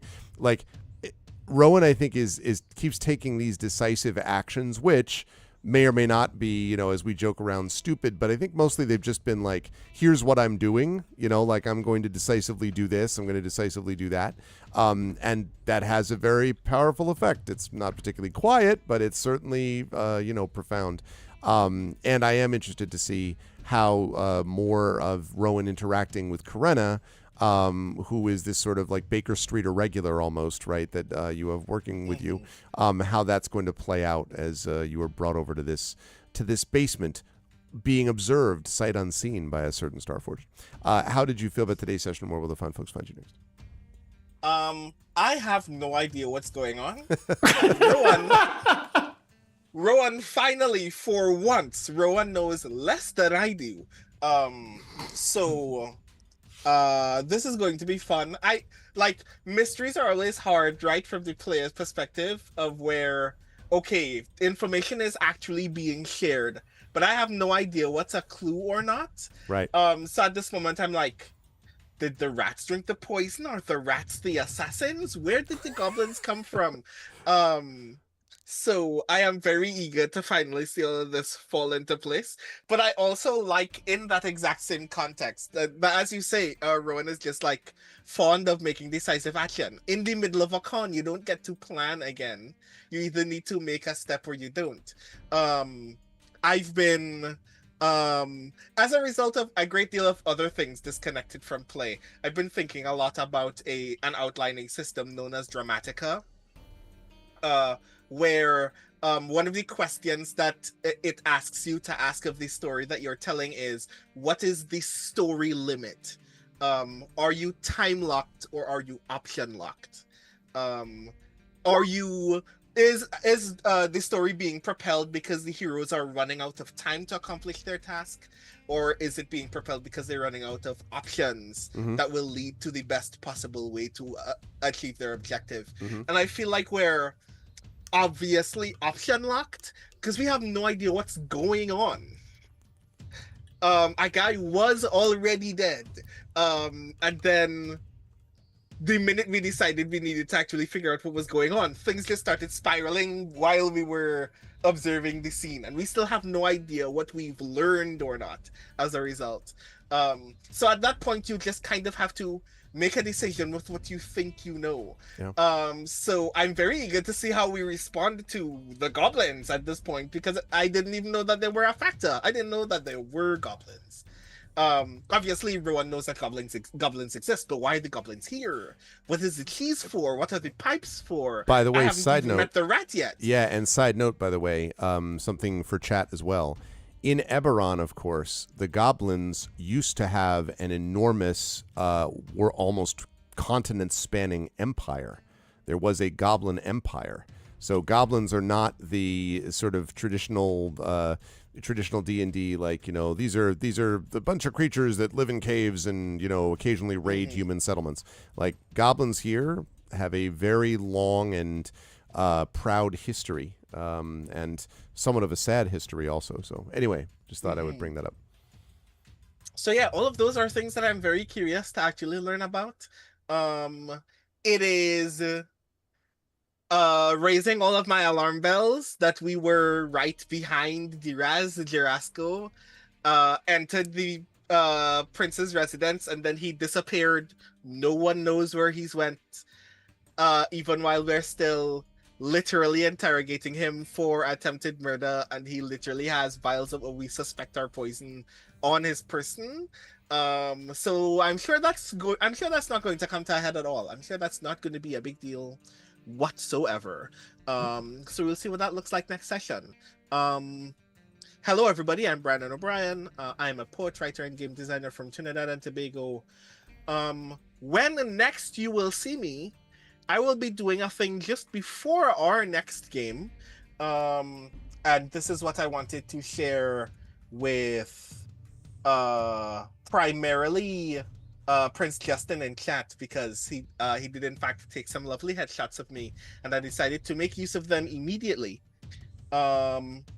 So the Bocas Lit Fest here in Trinidad and Tobago has a workshop series called Bocas Academy, and they have asked me if I wanted to do a 2-session masterclass on reimagining the future through speculative writing. So if you want to actually get to see me talk about not only speculative fiction but speculative poetry, because of course, definitely come and check that out. Sign-ups are still available. Literally just opened like a couple of days ago. I am very eager to be doing this form of this class in with the Bocas Lit Fest, which I'm sure the primary audience that we're working for is Caribbean writers, Caribbean would-be writers, but I do want to make it available for everybody else as well, because I do think that doing these kinds of things are rad. Hey, so, Brandon, before you go on, can I ask a question? What does TT 650 work out to in US dollars? What is that about? In US dollars, 650 is like just over 100 US, if I'm not mistaken. Cool. Let's actually ask Google. I could do that. I didn't know if you. Oh yeah, of course. Like it's just $96 roughly. Okay. So yeah. Very if that's cool. a thing that you are into, if you would like to join me and learn some of the things that I think about when I think about speculative writing, I think that would be really fun. Other than that, I don't have anything upcoming at the moment. Flights of Foundry is going to be coming up in a couple of weeks. Yep. I think next week, right? Isn't I think next weekend? Is next week. Because I've got a panel and a reading with Flights Foundry as well. But I think it's next week, yeah. So I'll be doing one panel about poetry there as well. Right, that's September 26th to the 28th. I think that is actually the week after next. Yeah, so 2 weeks, you're right. So yeah, there is going to be a lot of poetry content there as well that has nothing to do with me, but you should definitely check all of it out. I'm pretty sure that's everything for me, but I will also mention as an aside, the media thing that I forgot that I was going to mention, which is a new Kamen Rider series started last week called Kamen Rider Zets. It's about a silly goober named Baku who wants very badly to be able to not only be very cool, but to lucid dream, and then discovers that he can actually not only lucid dream, but becomes a Kamen Rider in his dreams. And it is not only available to watch in the US, but it is literally being simulcast on YouTube every Saturday. Wow. So for the next 2 days straight on the YouTube channel Tokushoutsu, you could just get there at a random half an hour and just watch episode 2 anytime between tonight and Monday night. So if that's a thing that you're into, I think that this episode 1 was really rad. Episode 2 should have dropped literally like 20 minutes ago or so. So if that's your speed, I definitely recommend it. Now that's me. Thank you, Brandon. Good stuff. Yeah, and be on the lookout. Gray Shade TTRPG coming quite soon now. Quite soon, we promise. I know I've been saying that a lot, but quite soon. Always a pleasure. Thanks, Brandon. At this point, I've been hesitating until we have it in our hands. I know. People, Exactly. yes. Exactly. Yeah. No, I know. But thanks, Brandon. Good stuff tonight. Maria's computer crashed, and her new computer. She hastens to point out, and it is now sitting at about, I think, 16% as of last chance. So I think Marie is finished for the evening with us. But you can find all of Marie's awesome writing. As I mentioned, Marie is the chair of CanCon, which is coming next month. I'm very excited for that. I'll be going back to Ottawa to hang out with the fine peoples up there. And Marie was awesome with Merame, and I was like, the back and forth rat stuff with Marie was a blast. I please give me more cheese caffeine addled rats to hang out with and role play. It was a lot of fun. And Marie is always a good sport as Merame was handling that. So excited to see what happens when that continues as we move along with Merame and with Marie Bilano. Last but certainly not least, Tren. For me, the highlight with you was obviously caffeine rat plus cheese plus it was just great. But in addition to that was the fact that I guess I'm trying to think sort of how to explain it. I think the fact that you had enough coffee at that point, that Tanton had enough coffee to know that what it was he was doing was like there was a vague there's a vague concept of it sort of made a little bit of sense to you at the time, right? But then it just struck me, if you're carrying it along, and I think Jen's reaction, Nisiana's reaction to this was just like, what? Like, why are you carrying this rat? It's a long story, but and I love the fact that you were the one alone in the kitchen, as I said, to be able to actually see that, and that may lead some other, clues about this very strange, weird place known as New Seer and all this crazy stuff happening in it. So I'm excited to see what Tantin gets up to with other things like that. How did you feel about today's session, Trent? Where will the fine folks find you next? Let's go with the second part first. Back here. Okay. I'm not going anywhere, really. I'm just, as for what was the first question? Oh, just like how you felt about the adventure, anything that stood out. Oh, right. Yeah. That thing that we just spent the last couple of hours doing. Right. The rat thing did not pan out the way I thought it was going to. I figured I was dealing with somebody who was shapeshifted into a rat that was trying to hide. But I love the way it turned out anyway. But I was fully expecting to just have to shoot this rat and have it turn into somebody like one of the servants, right, who has been sneaking, transforming and sneaking around the house to get stuff, and I just kill them in the kitchen. It's like, oh, how very Clue of me to do. But that didn't happen yet. So no, not that. So the those were fireworks, by the way, not a gunshot. Glad to hear it. Yeah. Well, at this hour, yes. Glad to hear it at 2 a.m. No, not so much. So the there are so many little keyframes that I'm juggling, waiting for them to come up so that Tanton can comment on them, but he doesn't know about them yet. And so it's like, as soon as somebody mentions the thing that the trigger phrase that I'm waiting to hear, he's gonna drop something that that he knows, but he can't do that until the plot makes sense for him to comment on. Right. So yeah, that's one of the things I love about playing with a good group, because you no matter which player we're talking about, we all have little nuggets that we're kind of keeping on a tray next to our desk. It's like, okay, what do I need now? Ah, good, this one. And, you know, drop it in. It's like, yeah. Some lovely nuggets of info here. Yeah. Yeah. I love that kind of thing. It's absolutely brilliant. What else? Nothing. Okay, thanks. Bye. Good stuff tonight, everybody. And I am also excited to see these folks get back into these things. I will say this section, this adventure, is taking a little longer than I originally anticipated, but it's a little bit longer. That's fine. But I mean, part of it is just it's been really enjoyable to watch the sort of group tease it out, and there are high stakes here, so I get as to why it's taking this long. But it's a little bit off of the. We're a long way from an undead. Horde, dealing with an undead horde, if you remember the Nightland thing at the more towards the beginning of this campaign. Very different kind of feel for this part of it. Anyway, great stuff tonight, and thank you all as always for being awesome. Chat, can we get some love for the amazing and awesome Infinity and Beyond crew of Trent Sparks, Marie Bilodeau, Brandon O'Brien, Jennifer Brozek, John Helfers. Great stuff, crew. Thank you all, and I will see you folks next month. Bye, everybody. Bye for now. All right. So that is going to do it for, let's make sure that I got this here. Let's do that, and let's turn on that, and let's transition to that. That is going to do it for us for this evening. Was a lot of fun. And yeah, I've been really enjoying playing this weird mystery thing that we call the Final Tribute. Very interesting stuff. And I'm excited to see what else they get up to as time goes on. But what it is time for us to do now is it is time for us to rise up on out and let me close that down. There we go. To rise up on out and head out of here ourselves.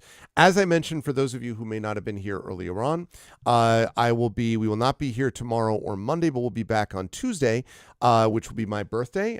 We will be doing, first of all, at noon Eastern, we'll be doing more Beowulf Age of Heroes, which will be a lot of fun as we can begin the final portion of the Beowulf campaign with Tari Tunes. And then we will have at 4 p.m. Eastern more Expeditions Rome over on GOG. So that's going to be a good time. And then on Thursday, more Dragonlance as we get more into that as well. So that is going to be a good time. And I should mention that 2 weeks from today, actually 2 weeks from yesterday, is going to be the Arvathon, the subathon, and I'm going to be announcing details on Tuesday about how the subathon is going to work. But spoiler alert, it means when you subscribe, the timer of when I am playing is going to increase.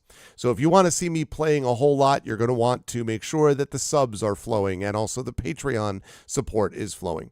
And in addition to that, there will be some special giveaways and things like that happen as time goes on. So that's all going to be exciting. And I am excited to talk to you folks about it. That'll be happening, as I say, Friday the 26th and Saturday the 27th.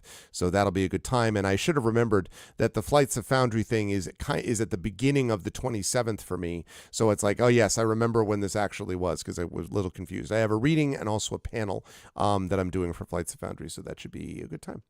But that is going to do it for me for tonight. So if you like what you saw and heard, I hope you will follow the channel. I hope you will check out my YouTube with !ArvTube. Thanks for everyone who followed me over there. Please do check out my Greg Talks Writing playlist that I've been adding to. I probably have a good 17 or 18 short videos over there now, so please do that. That is obviously Blue Sky, !ArvSky, where you can follow my microblogging stuff. Gen GMs, Gen GMs is my DM and GM tip show with Zach Clay. And I'm going to be talking more about that there's going to be an announcement coming about future stuff that we're doing with that, which we're excited about. Again, Gen GMs there. Website for this, arvanellarun.com. Financially, !Arv Shop. It's the merchandise area. You saw a bunch of people repping the shirts from Expedition with the Mysterious Peaks today. Patreon is !ArvTreon, where you can hang out with the Arvanauts. Where you can get cool stuff for yourself and cool stuff for the channel. to help the Arvanauts. That's what I meant to say. That is going to be a focus of our subathon, as is the actual subbing to the channel is going to be a focus of Arvathon 2025 coming in just a couple of weeks. And so you can get cool stuff from the Patreon and cool stuff for yourself. And when you sub to the channel, you can also get cool stuff, including custom sub badges and emotes to use here, there, and everywhere across Twitch. So please support us by checking that out.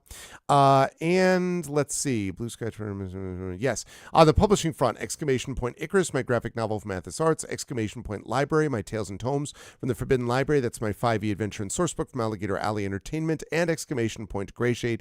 That's my Greyshade IP, Greyshade Renegade Heretic, the Greyshade, the Grey Assassin trilogy, critically acclaimed, is available, and you can get that there from Athos Arts. You can also get the audiobook of Greyshade from our very own Trent Sparks. The last 2 audiobooks for Renegade and Heretic coming later this year, so be on the lookout for that. And also consider pre-ordering the tabletop role-playing game of Greyshade from Alligator Alley Entertainment and our very own Brandon O'Brien, who you saw tonight.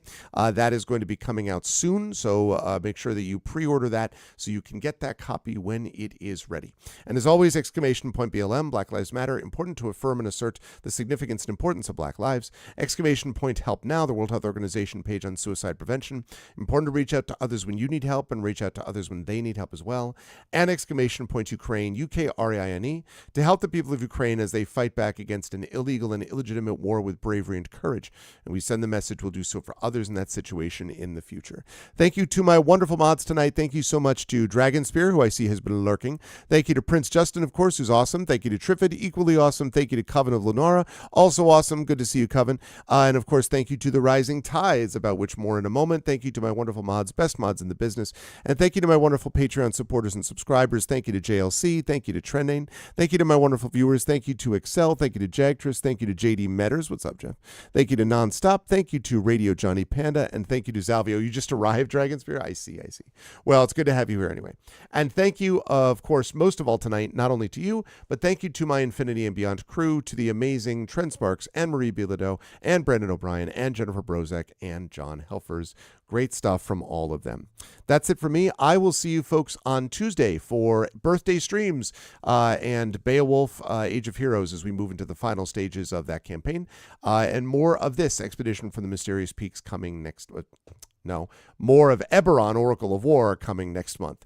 But this coming Tuesday, you will be able to hang out with me during my birthday. Tuesday is my birthday, Dragonspear. And I will be hanging out with all of you lovely folks as we play the Beowulf, Age of Heroes, and then I go over to GOG for Pen and Pixels and some Expeditions Rome.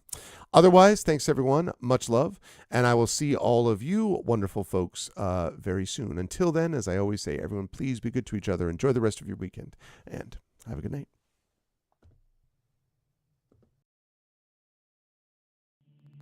Most folks in Eberron live their lives hoping to survive and protect the ones they care about the most. A few do that and more, trying to help those around them, even the ones they don't know. But only one group does all that when no one else can. The King's Citadel, the ones who do the job no one else can do. Elarian, the Shield, a star-forged Aegis whose strength lies in the defense of their companions and their will to keep the Citadel and its missions safe no matter the price, even when that price must finally be paid. Merime, the Sword, a Kalashtar bard whose dreams predict doom and disaster, and who has touched the mind of a god. Her skill in battle, insight into the hearts and minds of those she encounters, and love for her sister in the Citadel is more necessary than ever, if her divinely touched spirit does not waver. Tantan, the Brain, a dragon-marked human artificer whose jovial demeanor conceals a deep curiosity, razor-sharp intellect, and long memory.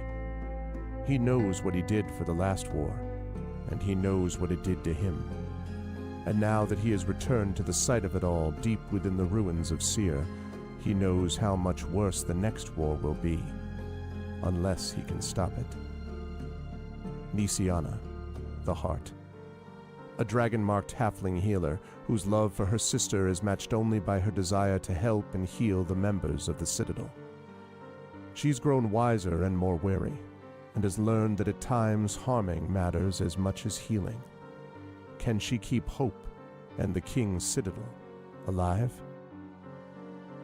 Rowan, the wild card. A human wild magic sorcerer who's played a dangerous game for most of his life.